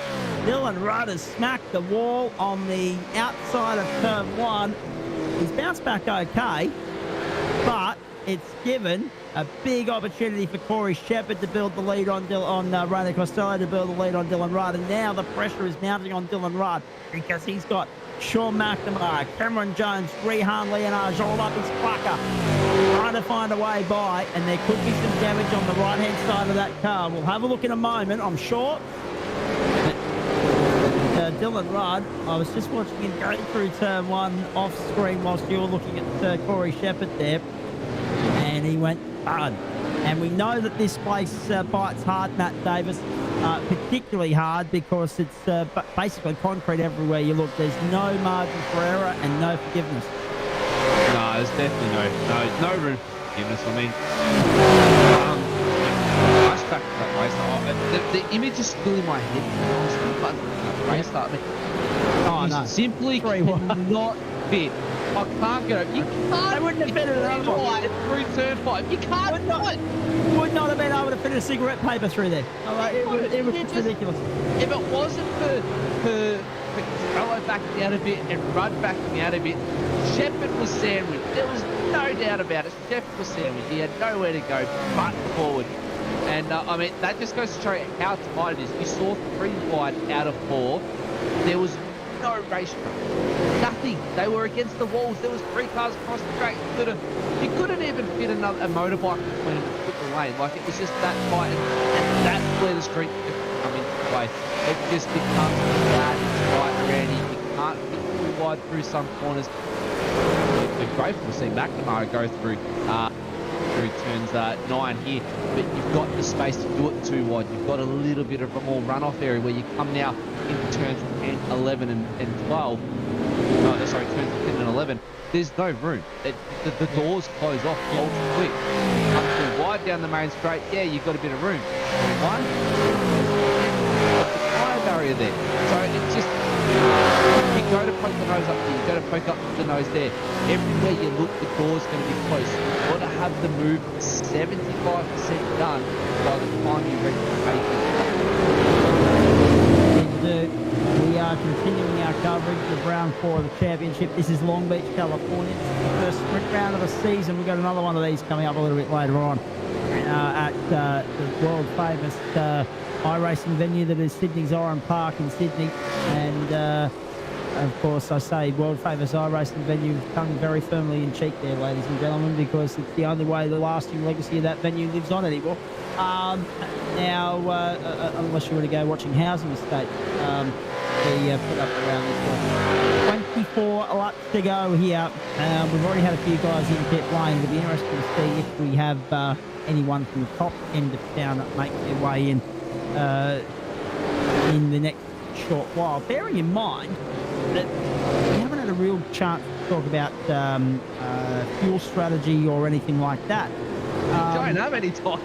That literally, that is the one thing we normally always talk about, and we haven't spoken about it. So I'm just looking the, I think it was 72.7 from memory, the fuel tank capacity for these guys tonight. So let me crunch the numbers here and see what we can come up with. As I do that, we've got our eyes on coming into turn 1 there, Tommy Freeman, yes. He's sitting in 10th at the moment, following Ben Morris, David Kirby behind, just in front of them, and Dylan Pereira just ahead of them. So 7, 8, 9 and 10 at the moment. Chadwick is in behind Freeman, and Brenton Nitsch is about 6 seconds down the road. Top 15 haven't stopped yet. Everybody else in the field has had some run in the pit lane in some way, shape or form. Either they started there or they're visited for a penalty or for damage, like the lady or whatever the back case in the may pits be. as well. So 72.2 divided by 2.8 is the burn tonight. Divided by 2.8, yeah, 25.78. So, okay, like 25 is the critical number, but conversely, we've passed the critical number at this end of the race, which is like 7. Because you can get home on 25 laps and still have enough content to complete the cool down, the slow down lap. So either that or these guys can stretch it out to 26, or they've got anywhere in between that they want that day to hit the stamp and send it and say, right, let's get the pit stop out of the ride. So there could well be a vast variety of strategies play out in this race as a result. Well, there's certainly, if you can just look at me on, I don't know, the iRace, the UFIX, the MPM will. Copy that. They love me. I mean, they keep me the greatest speeds that no one ever. If you can just have a look at that screen for me, tell me the track temperature out on track right now. Yep, 25 and partly cloudy on track. It's 28, and we're at 5:30 in the afternoon. Oh, well, there we go, JP. Bring it up for us as well right now. I completely forgot we have that overlay. Yeah. Thank you to SDK Gaming for their amazing, overlays. I mean, I keep forgetting that the tiniest bit of overlays they will do. Like everything sorted. 28 degrees out on track. It is. I mean, I've seen Long Beach a lot hotter. I've seen it hotter. I've raced on it hotter. 28 degrees isn't bad, but these tyres are definitely hot. You're sliding, you're spinning them up, you're understeering. That generates heat in the tyre. So when I look at pit stops, I'd want to probably try and split it straight down the gut. Depending on where I am, if I'm currently Corey Shepherd, I'd try and go either dead in the center, maybe a couple laps over, as we've got the 020 Hayden Norris giving way GD a very hard time. There we go, Norris into the pit now, so he's one of the early stoppers. But I'd try and split down the guts, lap 16, maybe lap 20 between there of old Shepherd. Just pull into pit lane, let those tyres just come back to reality a little bit, cool down, and try and get out of them. Costello and Rudd, they're long gone, the undercut. Costello can try and get the undercut right now. He's only 1.3 behind Shepherd, so he might be able to get the undercut on the fuel if he runs that long stint and still runs that race pace, keeps that 1.5 second gap between him and Shepherd. But anything more than that, Costello is really going to have to try and do something very, very special. So the strategies, this is what I like about the true race round and one pit stop in race 2 is the strategies out there, Cabo. There's no set strategy in place that we know where guys take guys and take normal Tuesday night motorsport, Monday night motorsport. We've seen guys, one of them, do like to take it sometime first. So it's a little bit up and down, where what the driver feels comfortable with, how the car's reacting. It's one of those things that you've got to sit down during the week. You've got to practice for it, Cabo, and really try and work it out with your team. We continue to watch lap 13 unfold. Corey Shepherd, Ryder Costello, Dylan Rudd, Cameron Jones. That's top 4. Good run from Jonesy thus far. Stayed out of trouble mostly in race 1, except for that final couple of laps there. And of course, going about his business rather quietly in race 2. Sean McNamara 5th. So again, on track for top 5 finish tonight, the defending champion. Not exactly what he'd like, but he'll look to build on that consistency for the final 8 rounds. Down to turn 1. There we go. Dean Alessi. That's yes. For those of you tuning in at home, we appreciate the pointers with regards to the bottom right-hand corner of your screen and what driver you're with as much as you do. Dean Alessi there in car number 34, lap 14 of 32. So we're not quite half race distance. We're past third race distance. We're watching Dean Alessi sitting down there in position number 19 at the moment, having completed his pit stop. Now, what's interesting here, Matt Davis, I want you to run with me on this one. Robert Christoph, lap 7. Dean Alessi, lap 7. Simon Vella, lap 7. Hayden Sell, lap 8. Matthew Scholes, lap 10. Hayden Norris, lap 11. They're all on the reverse strategy. They're all on the run home, as far as my number. Yeah, that's one of them. The same there is replay. Cameron Jones plus. Big slide from McNamara. That's why Cameron Jones has gone through to 4th. That's big by McNamara. Not a place that he usually pits the rear brakes. That's massive. That was great work. That was a Shane Van Gisbergen moment. Comes down the back straight of the east side way. Oh, that's pretty complex. There it is, just before the bump. Just before the bump, he grabs too much rear brake.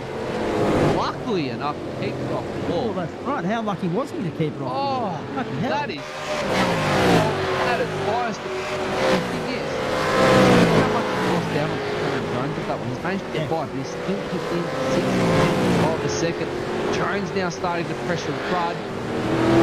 Costello starting to drop back. Guys are starting to feel it now, ladies and gentlemen. Lap 15 of 32. Back to what you were saying, Cabo. Very these guys go for that early strategy. So it's to see where they come out at the end of the race. Yeah, the tyres are going to be shot. Everyone's going to be on the same set of tyres no matter what. There is nothing about trying to save tyres to the best of your ability. To save tyres to the best of your ability, you may as well limp around in third gear and not do any listening whatsoever or try and fall apart.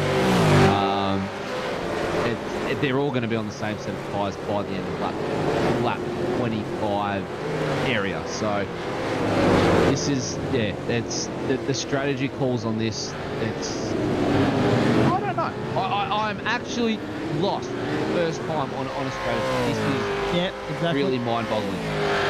I agree. It all comes back down to the onus of the driver now with Correct. regards to how they look after the tyres that unlock. And they do that. And will it be a case of the person that looks after them the most reaps the reward? I'm not sure. I'm still waiting to see. Dylan Ryder hasn't really... no, he has. But this is the interesting part for mine. Dylan Ryder has paid an invoice for that Cloud of the Wall, which we haven't been able to show you a replay of as yet, folks, but we'll get to it post-race. I'm sure we'll find it when we cranked up the volume there with Corey Shepherd. The fact of the matter is that Dylan Ryder's paid an invoice. He's now 4.3 seconds down on Reina Costello. I don't see any damage though. But in saying that, he hasn't lost any more positions because of, well, the nature of how difficult it is to overtake rounds. Cameron Jones hasn't found a way by. Sean McNamara, by virtue of making his mistake, hasn't found a way by. Now, it's getting hard. word through. There was talk about if the pit strategy. The advice that we're getting is you want to go in as late as possible to avoid coming back out in traffic. And that's a fair point as well, because even though the fields, Matt, haven't been as big this year in the RSRA Super Series as what we've been accustomed to, we have had grids of over 40. This year, we're cracking 29, 30. The quality's still there's no doubt about that. Into the pit lane, that's a big move. Benny Morris in now, so he's on a different strategy to a lot of these guys in the top 10 around him. 12 yet to stop at this point. Yeah, midway, so 16 and 16, that's a good point. Observation from Matt Davis. So even though the traffic isn't as big a factor as what it has been here, because with each car you take off the racetrack, it's a bit close to traffic. The fact remains that this is a mongrel of a circuit for overtaking, so if you do get boxed in, you're there for the rest of the night. Yeah, certainly. If you come out in traffic, there's a lot of smoke going through turn 6 there. I wonder, someone's at some point of the spin, might have been in pit lane maybe. We do know that in straight there. There was quite a bit of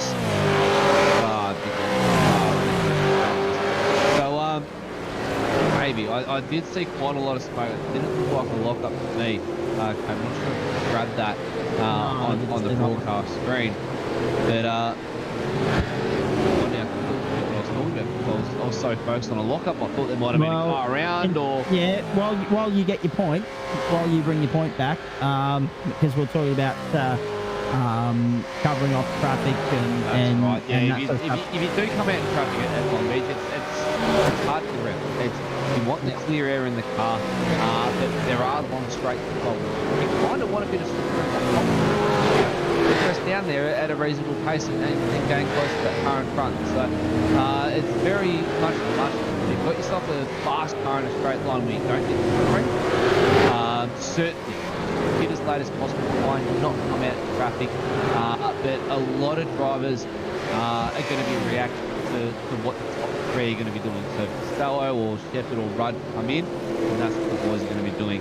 And we'll just get the director chiming in as well, saying that the battle between Rudd and Jones is allowing Costello and Shepherd to check out a little bit. So we've got another battle between Kirby and Freeman at the moment on your screen as they come through turn 8.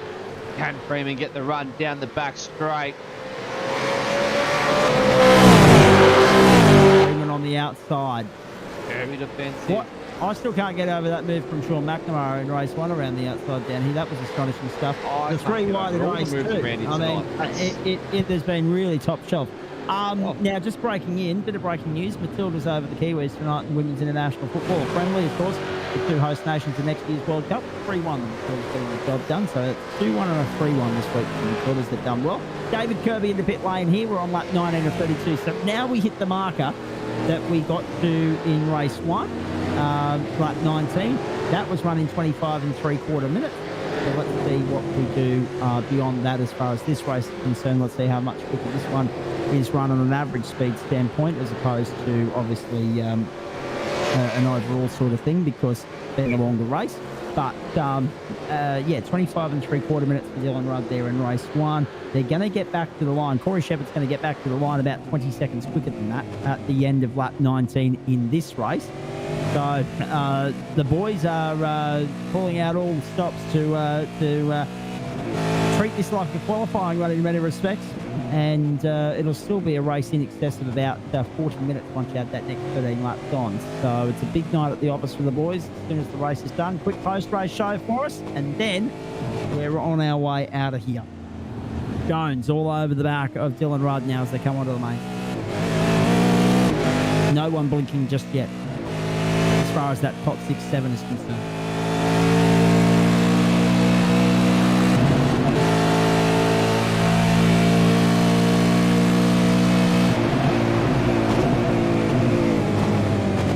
Now, there's an interesting point as well, Matt Davis. 20.18 last time by for Corey Shepherd, 20.3 for Rainer Costello. So, you know, Shepherd's got that covered off. That's fine.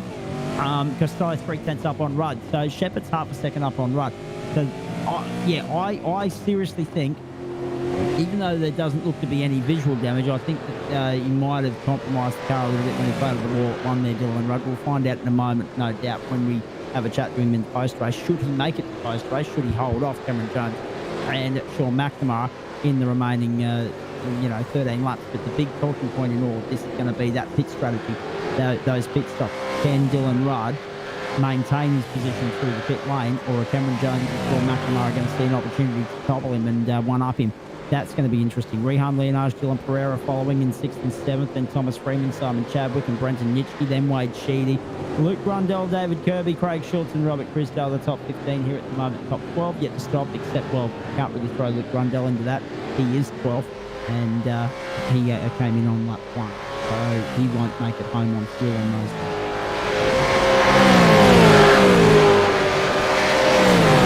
Interesting to see that this top 11 going for that longer strategy. We've seen guys already come in. Benny Morris, that cut off the full plate, he's already come in.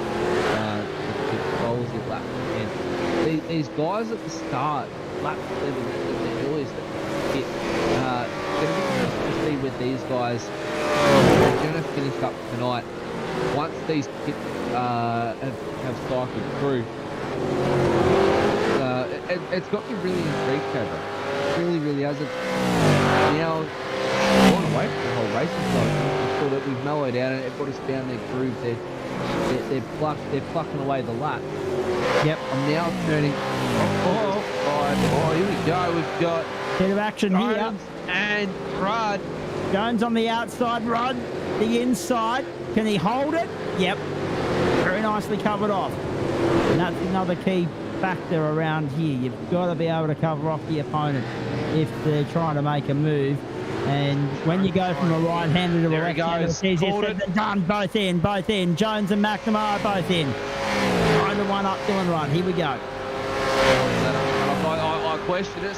Jones going to go in, and sure enough, he dived in there. But McNamara followed sweet. And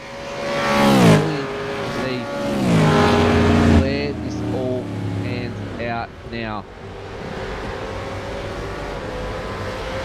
McNamara with a bit of a slower entry than Jones to the pit box. Jones out. McNamara's doing it. McNamara out now. But that's the time that this is the crucial part as well, and a talking point, Cabo. The time difference. By the time Jones comes out with the pit lane, McNamara gets going as well. That's going to be an extremely big difference to when they came in. They were right on each other's bumper. Once they pulled into the pit box, we saw McNamara pulling just that little bit slower. Jones, bang, straight in there on the jacks, up and gone. Very, very hard for McNamara as well, because he's got to try and fight his way through and find that pit box. Because you're obviously going to Rainer Costello straight in now as well. Corey Shepherd's got one traffic behind him, and Rainer Costello was the fourth car in shot there. Costello's into pit lane. So too Dylan Rudd. Rudd's in right now. Very good idea at Dylan Rudd's defence, because he can now try and cover off both Jones and McNamara, who are best placed 11 to 12 as far as those that are pitted are concerned. Shepard, Leonage, Pereira at the moment, the top three. They are yet to stop. Freeman, Costello, Rudd, Chadwick all in pit lane. Then Nitschke, Sheedy and Grundy.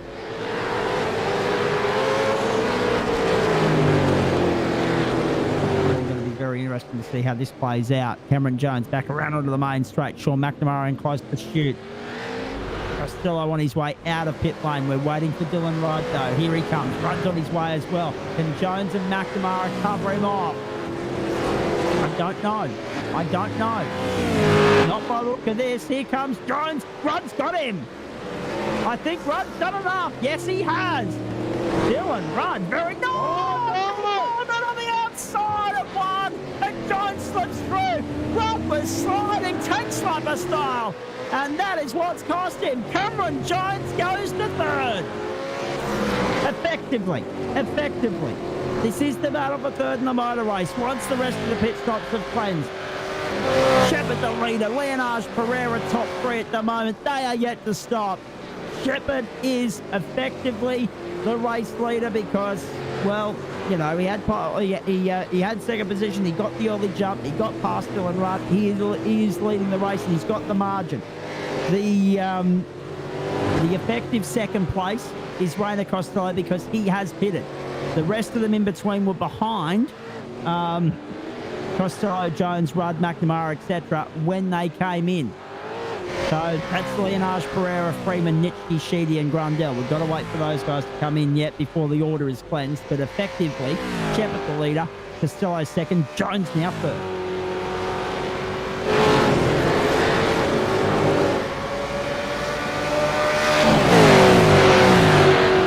Correct.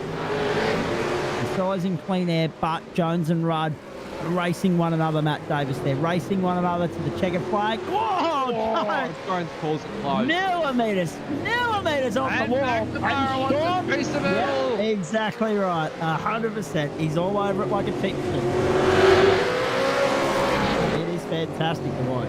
Tuesday night motorsport on the platforms of SimShed. Oh, Rudd hits the wall. He grabs the wall ever so slowly. Can McNamara overrun? No. No.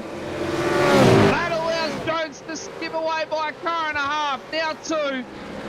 Into turn 8. That could be as good as daylight for Jones, really. Look at Rudd now in the slipstream. We're inside 8 laps to go, boys. 8 laps. These guys are going to have their elbows out every step of the way. But again, this all comes back to the point. Nitschke and Grundell into pit lane. So these guys will cover that off right now.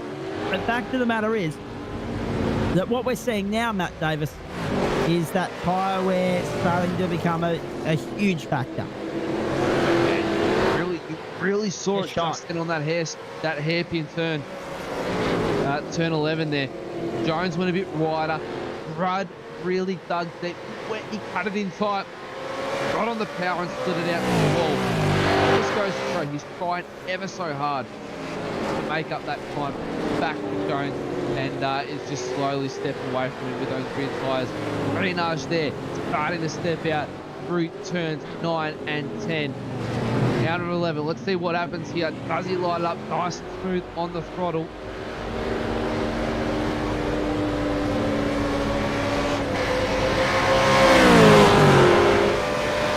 In our ear as well, that pitting is mandatory, so they have to come in at some point. They're on lap 26 now, Rehan Leonage and Dylan Pereira, so they're on the bubble. They almost have to be running on fumes and empty at this point. They can get around to the end of 26. I don't know if they can go any further beyond that. They've got clear air. Thomas Freeman's gone with them. Corey Shepard into pit lane now to cover everybody else off, and he'll get out as a very clear and comfortable race leader, and this will be an emphatic victory for him on a night where he'll be ruining the opportunity to, the missed opportunity to do the double, and that came on the back of that race start that we analysed the crap out of for the last hour and a bit. Long Beach. We're having fun. We hope you are as well. We're almost at 10 o'clock Eastern Standard Time. We'll be out of here by 10:30, no later, ladies and gentlemen.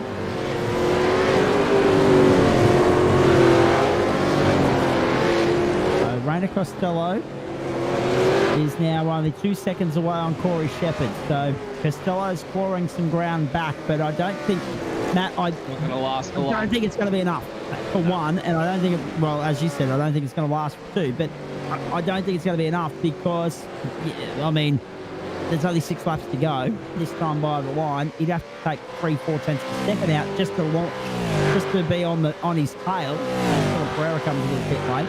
Rehan Leonage goes on for lap 27. You know that Rehan likes to go long. If he's not going short, he'll go, oh, there's a car off there as well. So that was boys. Hayden Norris. But this is the thing. So just to cover things off, Rehan Leonage going long in these races, that's no surprise. If he doesn't go long, it's in those usual 106-kilometre races. If he goes short, we'll try and get on an alternate strategy. On this particular occasion, you've got Thomas Freeman coming round the last corner and down the main straight on a replay there. We want Hayden Norris, not that. That's okay. But a clean exit out of turn 11 for Dylan Pereira in the pits for a very, very, Freeman. very long time. Yeah, he was too. He was in there for 29 seconds. 29 seconds. Something's gone drastically wrong for Dylan Pereira. And this is Hayden Norris coming down into turn 9 now that we're just going to show you a replay of. Oh, he's just missed the braking point and gone the escape road. He's all good. Kept it off the wall. Very classily done. Yeah, a bit like you, Matt. I've lost my point. But So much going on. 100%. An incredibly entertaining night here on the streets of Long Beach. What I was saying was, yeah. Leonage. So Rehan Leonage in. Leader comes back to the line. Freeman comes into the lane as well. This is going to be 5 laps to go by the line for that man there, Corey Shepherd, through into turn 9 once more. Now, the point is this.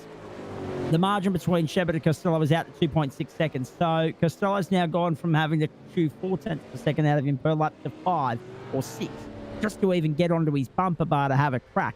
Easier said than done, and I think this is now Shepherd's race to lose. Costello can consolidate and grab second. Now, look at Rehan Leonage now. He might capitalise on quite a few positions here, Leonage. He might get a couple, but he won't get on the podium is my gut feeling. Let's wait and see. Down to turn 1 he comes. I could be wrong. Jones is on a move. Leonage, look at that. Leonage, look at that. Look at the jump from Leonage, ladies and gentlemen. Now, this is important to note. It's not a huge jump. It's a couple of positions. He's going to move up into 4th. Not third. He was behind McNamara. He was 6th. So it is a move. It is an improvement, but it's probably not as far up as he'd like to be. He would have liked to have picked Cameron Jones. It's not going to happen.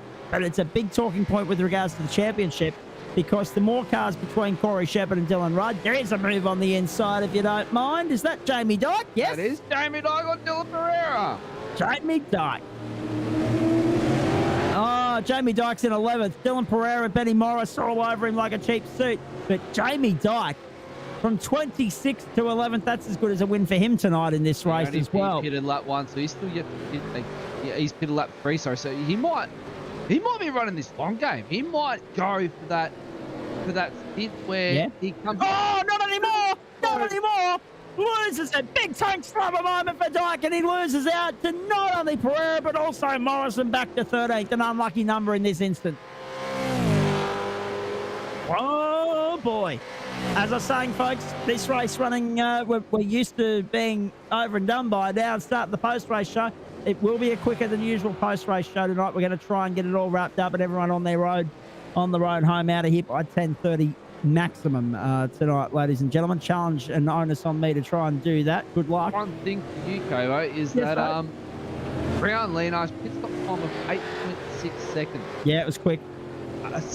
Quickest of the bunch. If it had have been a second quicker, that's all it had to be was a second quicker, maybe 8 tenths of a second quicker, that would have been in front of Jones. Yep. He would have been able to hold off Jones into the roundabout, and it would have been on for a podium. That would have been a massive jump, and that probably would have been probably one of the best pit stops. No. It's a numbers game, remember, Matt Davis? It's a numbers game. We talk about it all the time. Dylan Rudd. Run into the time area, ladies and gentlemen. and bad things come in threes. That's number 3 cloud of the wall tonight for Dylan Rudd in the second race. Unlucky for him. But this goes back to the point of damage control and this circuit and this round of the championship. This is a championship defining moment because Corey Shepherd's going to grab the round win tonight. Rainer Costello is going to go second.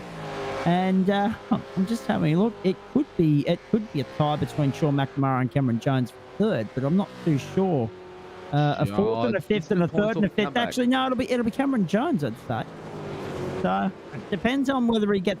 Depends on clean races. Depends on whether he gets a penalty or anything like that from race 1. Race control. I've still got some footage to go back and have a look at. Don't know, but at the moment, yeah, who knows? It's very tight at the top as far as the points are concerned. One thing's clear: Shepherd first, Costello second. The question mark hangs over third at the moment.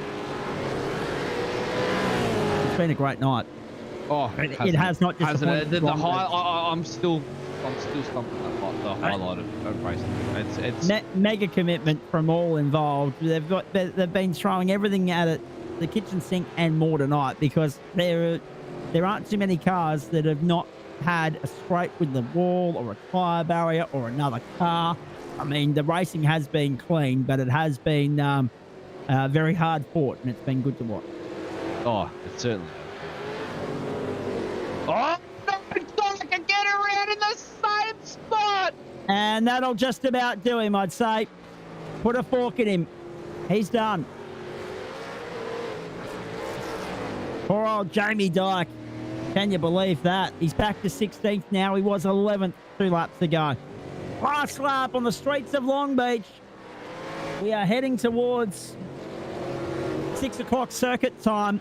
We've just gone 10 o'clock Eastern Standard Time, I should say.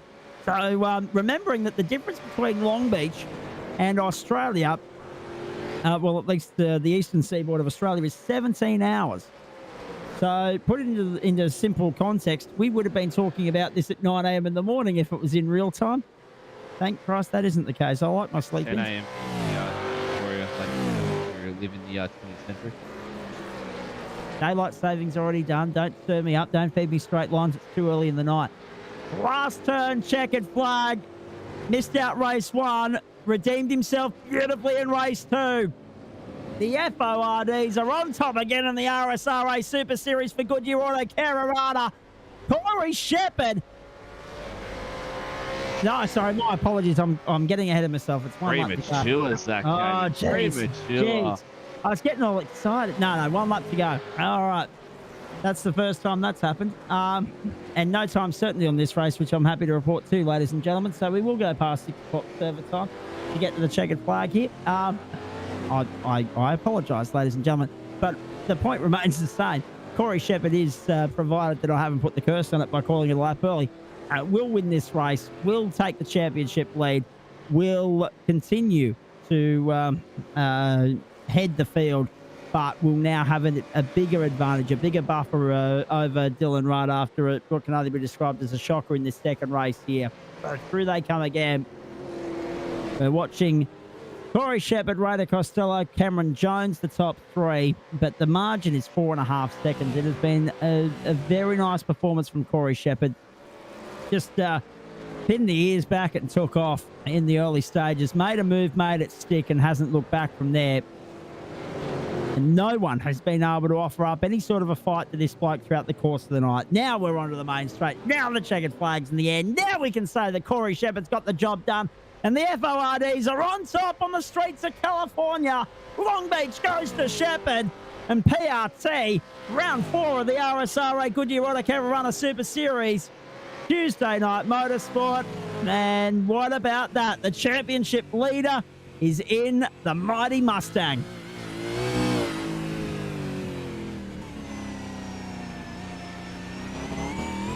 And that was a nice way to salvage... Or redeem himself, I should say, Matt Davis, on the back of what we saw in race 1. That was phenomenal. Yeah, fantastic drive back from Corey Shepherd there, Kobo.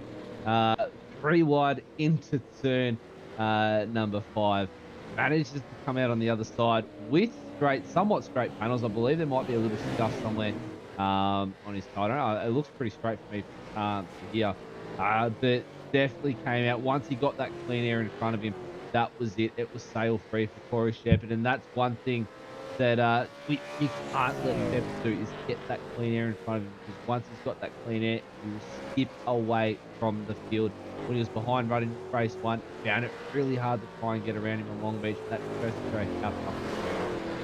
Absolutely. Now, well done, Corey Shepherd. We'll crank up the volume and listen to this guy light these up and celebrate what's left of them. Anyway, I take it that the tyres would be Very little. well and truly shot beyond this point. Shepherd wins in California. And now the series moves on the back of another win for the mighty PRT squad.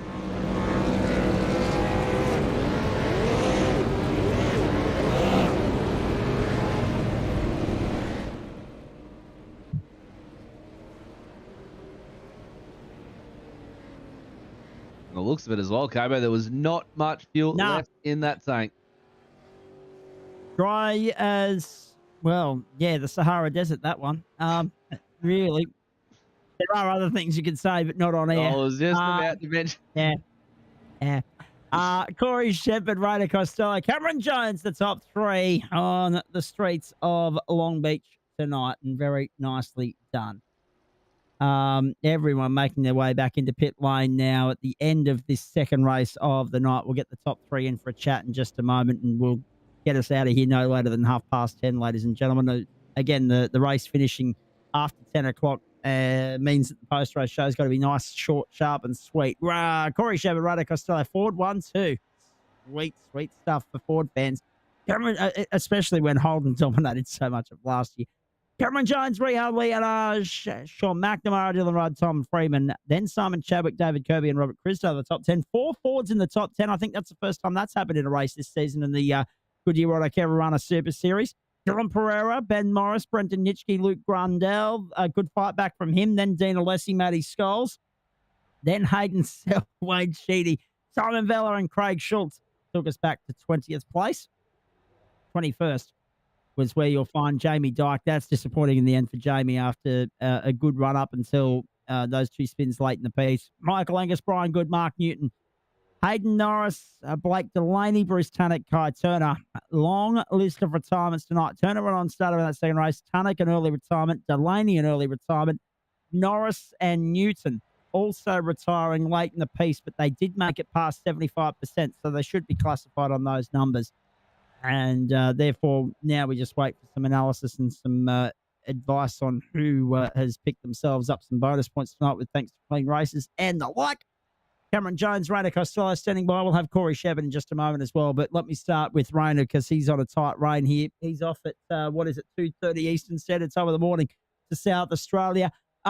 Rainer, that one, not as hard fought as the first one. You made light work of Dylan Rudd there in the early pieces. Very hard fought, you guys being 3 wide and all on the opening laps there. I want to get your thoughts on that for one. 2, being able to capitalise and get by Dylan Rudd when Corey did. And 3, what have you got to do to catch Corey Shepherd, please? Yeah, the start was pretty crucial. I think all three of us sort of knew that heading into it, that the start sort of set the tone for the rest of the race. And I think Dylan running wide opened the door for Corey, and then from there I was just trying to take the opportunity and make the most of it. So I sent it up the inside, didn't quite get Corey, but managed to follow him through to get Dylan. So and then onto your other point, yeah, I'm not sure what we've got to do to catch Corey. He's pretty speedy at the moment. So yeah, we'll just keep focusing on ourselves and trying to have good clean races and bag as many points as possible, and we'll see how we end up. Yeah, exactly right, mate. Very nicely done from you tonight. Hey, we haven't got a hell of a lot of time to talk to everybody because of the fact that we are already at 10:10. And I know you've got an early start as well, so we're not going to hold you up too much longer. Let's just, for the benefit of everyone tuning in at home, JP, if we can bring up the calendar on screen and just have a look at that now, because we're a third of the way through the season, 4 weeks down, and of course 8 weeks to go. Reminding you that there's a fair chunk of North American races in this calendar. Your thoughts on the season thus far, Rainer? I mean, looking at next week, that is going to be a heck of a lot of fun around Lime Rock Park, then Ride Atlanta. I'll get your thoughts on both of them in just a moment, but your thoughts on the first 4 weeks and how it's played out. Are you happy with where things sit? Well, obviously, I'd probably go back and fix a few things up from the first couple of races. Couple of good races. Winton was obviously damage limitation, and then a bit of an incident at Mossport sort of hurt things. But we'll see how we go for the rest of the season. Just try and bag as many points as possible. Not much. Probably not going to have any practice going into Lime Rock because I'll get home Tuesday night. So yeah, that'll be a tricky one. Yeah, exactly right. Yeah, Lime Rock will be tricky for obvious reasons because it's it's such a fast circuit, but with it comes limited overtaking opportunities as well. So that's going to throw the cat amongst the pigeons next week, 60 odd laps, and then another 60 odd laps, but over a longer circuit and therefore an endurance format for the next round at Road Atlanta. So that long sweep through the North American circuits for this opening half of the season has really kept us on the edge of our seat. Lime Rock's an unknown because we didn't visit Lime Rock last year, mate. So how much time have you spent on that circuit? How well do you know it? Not much time on it in the supercar. It was one of the tracks for pre-qualifying a couple of seasons ago, so that's probably the only experience on the track in the supercar. But yeah, it'll be limited running going into it. Indeed, it will be. As for this race tonight, it lacked a little bit of substance there for you after that round of pit stops because you were just left to run, qualifying numbers, mate. You just had to keep your nose clean, keep it off the walls, and bring it home. Yeah, that was pretty much it after the first stop. I sort of tried to stay with Corey in the first stint, and then he obviously just held onto those tyres and just kept punching out the lap times, whereas I sort of dropped off by a tenth or two. So yeah, that was pretty much it. Just making sure I kept up the concentration for the second half of the race. But yeah, just running my own race there. Didn't really have much action at the end. Exactly right. But that being said, with the exception of you guys being 3 wide on the opening lap there, it was a night where we didn't have a heck of a lot of action at all, which was somewhat surprising. Normally when you come to Long Beach, you expect a big 1 or 2 because of the tight nature of it and the fact that it's concrete waiting left and right. But that didn't happen tonight. Yeah, it was from where I was, seemed like it was quite clean racing. Even with the 3 wide moment at that super tight section of the track, there was no contact, I don't think. So it was good racing with Corey and Dylan. But yeah, it seemed like overall it was a pretty clean night. Everyone was sort of just trying to consolidate points. Very nicely done. There are the points for the round. Actually, 150 for Corey Shepherd, 147 for Rainer Costello, 145 for Dylan Rudd. So he's third in the round. So we'll get him in here for a chat in just a moment as well. Despite an horrendous second race by his standards, he's still got third for the round. Just Pip, Cameron Jones, Sean McNamara, Rehan Leonage, Tom Freeman, David Kirby, Dylan Pereira, Simon Chadwick, the top 10. Rainer, on that note that we're going to have an extra voice here that we're going to have a chat to in just a moment, I'm going to quickly throw it to Matty Davis. Have you got anything that you want to ask the young man? I'm actually pretty good here over here, Cabo. I think you've asked the majority of the questions that I always want to ask. So I just sit over here quietly on a Tuesday night. Well, that's a fair point. I'll take that as a compliment that I might be doing something right about my job. That's good. Well done to you, Rainer. Please thank some people. I'd once again like to thank Goodyear Autocare Warana, Custom Ears Hearing Protection, F Suicide, SimShed Broadcasting, No Social Hate, and my granddad for tuning in and watching the race, and my family for all their support. Very nice. The Costello clan, always very proud of your work, mate. Good luck this weekend. We'll be watching along. You can follow along with live timing on Speed Hive and MyLaps, and I know there's viewing options as well, but you'll have all of that covered on your socials. Well done to you. Very nice performance, and good luck in the second round of the Karting National. Thanks, Zach. Thanks, everyone. There he is, Rainer Costello. We'll let him rock and roll at this point in time. Dylan Rudd, I know you're normally on a tight rein as well. Third for the round in all of that. A case of what might have been in that second race, mate. Just talk us through it. Couple of scrapes with the wall, and it looked like the car might have been a little bit wounded as a result, was it? Yeah, when I hit the wall on lap 7, the car was about 4/10 slower a lap, so which was great. I was Pretty going to much say sums up the night. it also looked a little bit narrower. I mean, it was a fair clout coming through turn one there. Yeah, I just think I just overstepped my braking marker a little bit and turned it in and just slightly pinched the inside front and yeah, ended up in the wall. Now, from there, it only got slightly worse towards the back end, mate, because the more the tyre wear played its role, the more that the race wore on, the more mistakes crept in, and there were a couple more scrapes to the wall along the way. You were happy to see the end of that race, I reckon. Yeah, I was kind of looking for the end at about lap 15. Oh, no. Yeah, tires Um, kind of fell off a cliff in that race, so didn't really have much to fight with, unfortunately. And add to that, had damage as well, which was hampering our lap speed. Absolutely. Now, just on the back end of that, costly as far as the championship's concerned, because every point you drop is a point you got to find back somewhere. And Corey's took almost maximum tonight. Yeah, that's it. So Corey's just extending the lead. He's going to be hard to beat, obviously. He's fast, so yeah, be hard to find those points back.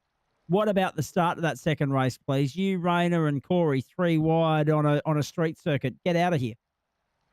Yeah, it was definitely interesting, bit wild, but yeah, made it work. No one crashed. It was good.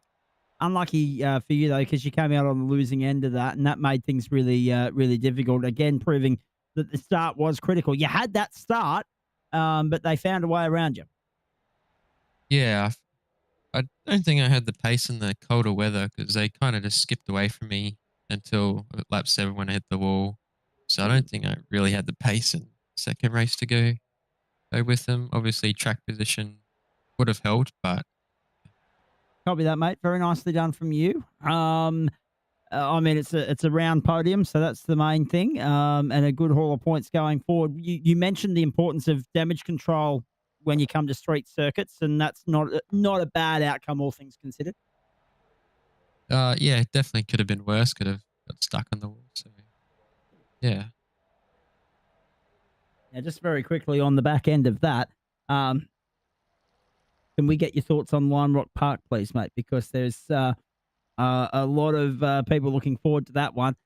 Tight, narrow racetrack, very short racetrack. I'm looking forward to it from a commentary standpoint. I don't know if too many people are looking forward to it on a racing standpoint, but tight circuit. However, a lot of runoff areas. So you've got a combination of Barber and Long Beach. You got the wide runoff area of Barber with the tight racing surface of Long Beach. This is going to be an interesting 60 odd laps next week.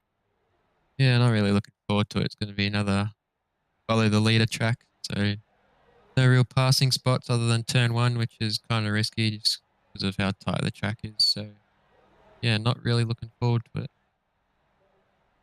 All right, mate. Thanks, some sponsors, and then we'll let you rock and roll. And also just give us a plug for this weekend as well, because the karting nationals are coming up for you as well, not just Rayner. Yeah, so looking forward to that. I'd like to thank all the guys at 95 Sim Sport, our sponsors, Racecraft Simulations, RSW Graphics, Racing Ears Custom Ear Protections, and Cutting Edge Tracks, and all the other guys for the good racing in the 2 races tonight. All right. Copy that, mate. Well done. Looking forward to seeing what you bring to the table next week. Dylan Rudd, well done. Thanks, guys. All right, let's move to Cameron Jones now. Hey, Cam, nice to see you back in a post-race show, meaning that things have gone not too badly tonight. That second race, let's focus on that in a moment because that had its moments.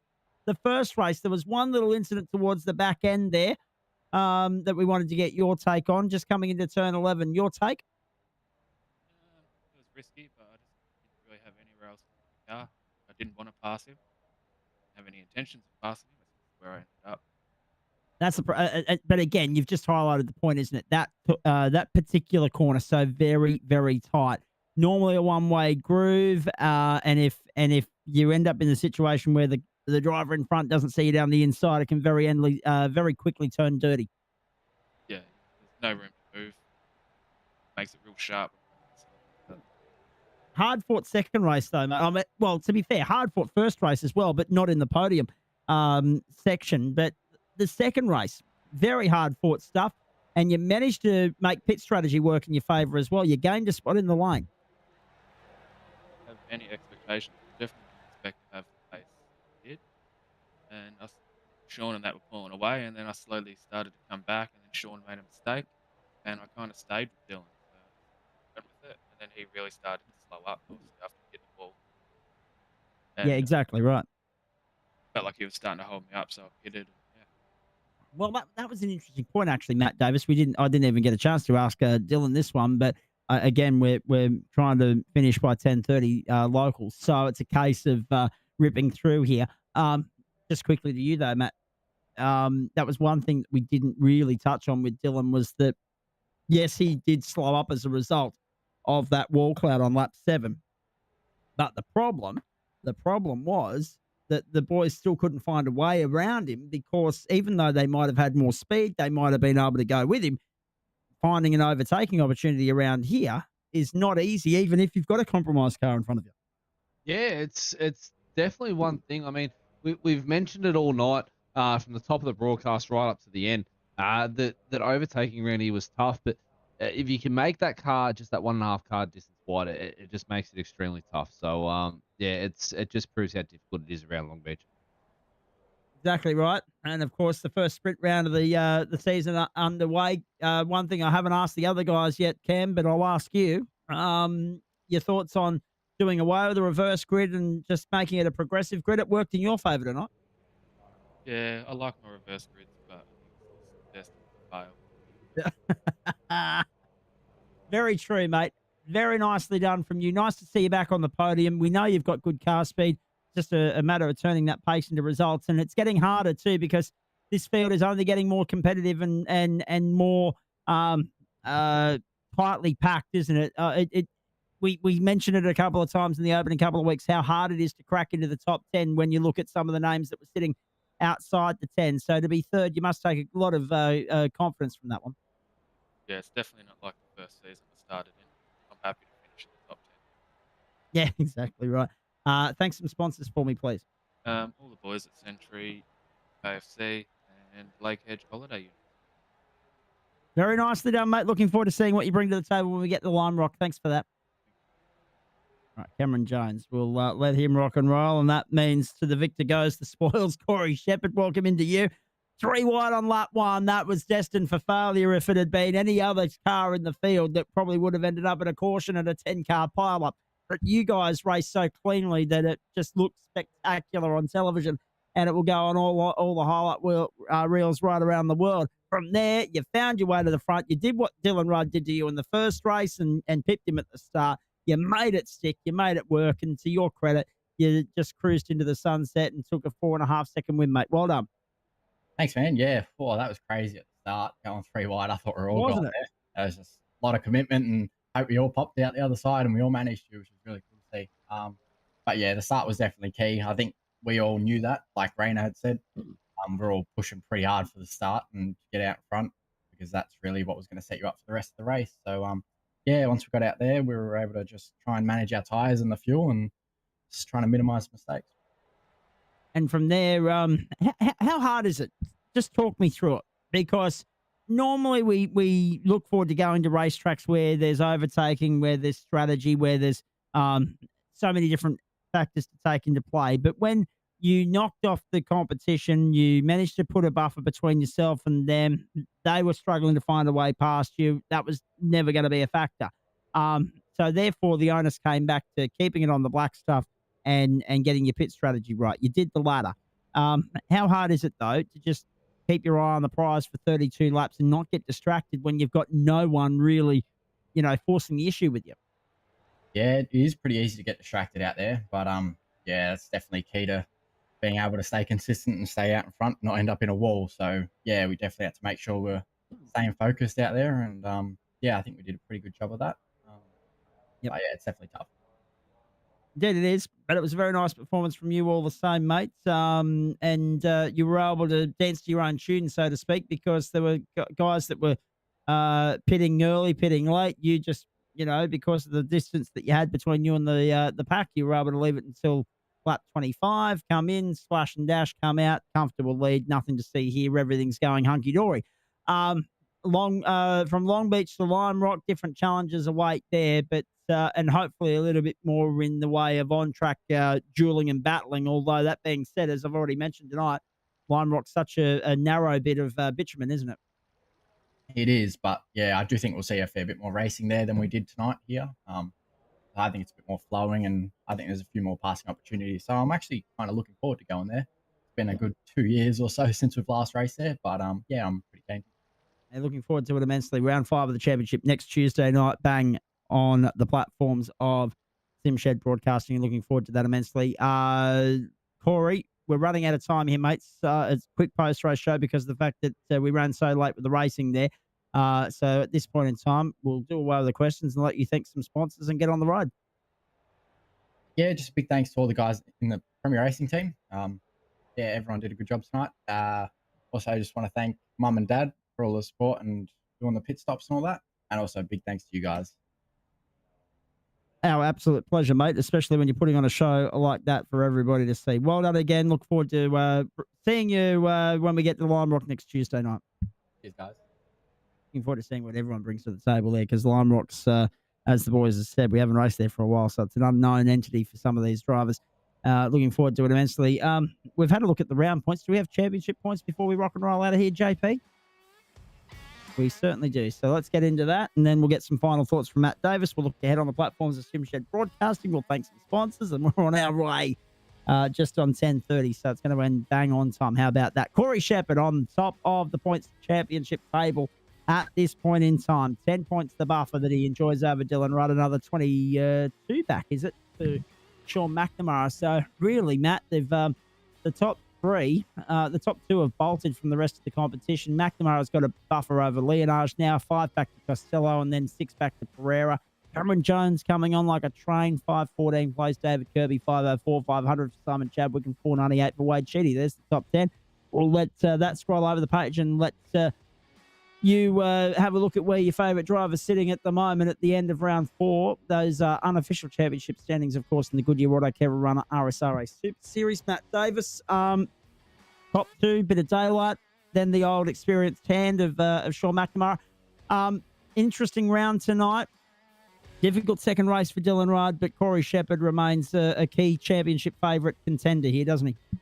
Yeah, Shepherd's really looking strong for the rest of the season. I mean, the top 5 starting to shape up for the rest of the season, really.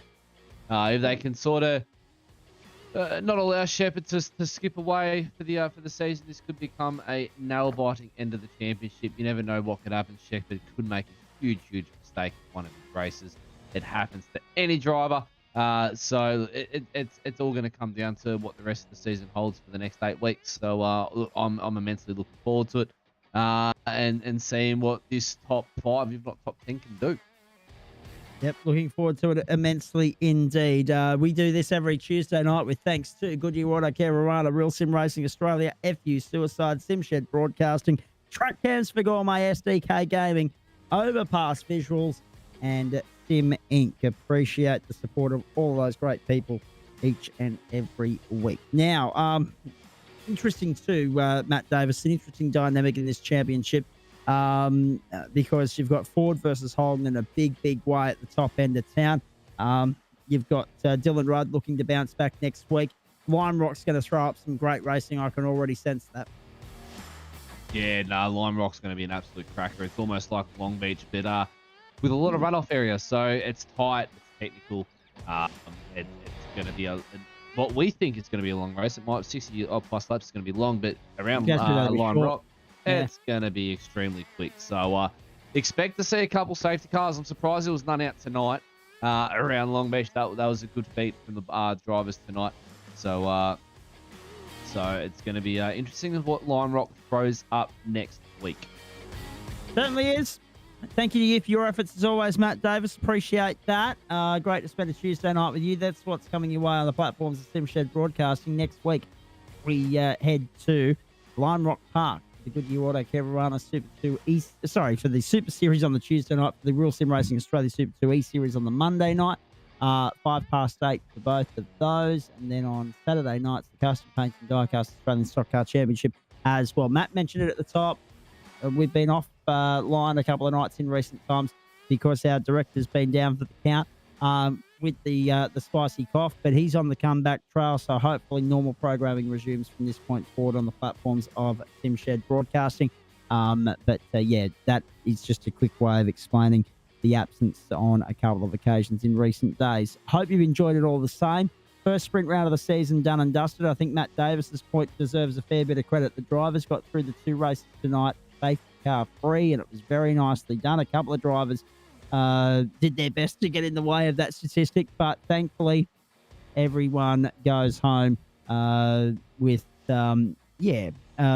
some thinking to do, because there's still 8 rounds left in this championship. Everyone goes home having run 2 very interesting races on the streets of Long Beach. We get through green flag. We get through the 51 laps that were scheduled. Everyone's a winner tonight, but none more so than Corey Shepherd, because he leads the championship on the back of another round win on the streets of Long Beach in California. And now everyone's attention turns to Lime Rock. But as I say, thinking caps on, game plans in check, because there's still 8 weeks left in this title fight. It's still up for the taking, especially between those top 3. One slip up from Shepherd, both Rudd and McNamara are clawing back into this fight. So looking forward to that. Matt Davis, thank you to you. Look forward to your work again on Monday night. JP, again, thank you to you as well. Thank you to you at home for being with us on the streets of Long Beach. Credit to all the drivers. Very, very top shelf quality racing on showcase throughout the course of the evening. As I say, they got through unscathed. Well, okay, technically, relatively unscathed. Some better than others, obviously. Some going away from here scratching their heads. Others very happy. But looking forward to seeing what Lime Rock delivers next week. Until then, on behalf of the crew here on the platforms of SimShed Broadcasting, for JP, for Matt Davis and the crew, I'm Zach Cabin saying have a great evening, everybody. Bye.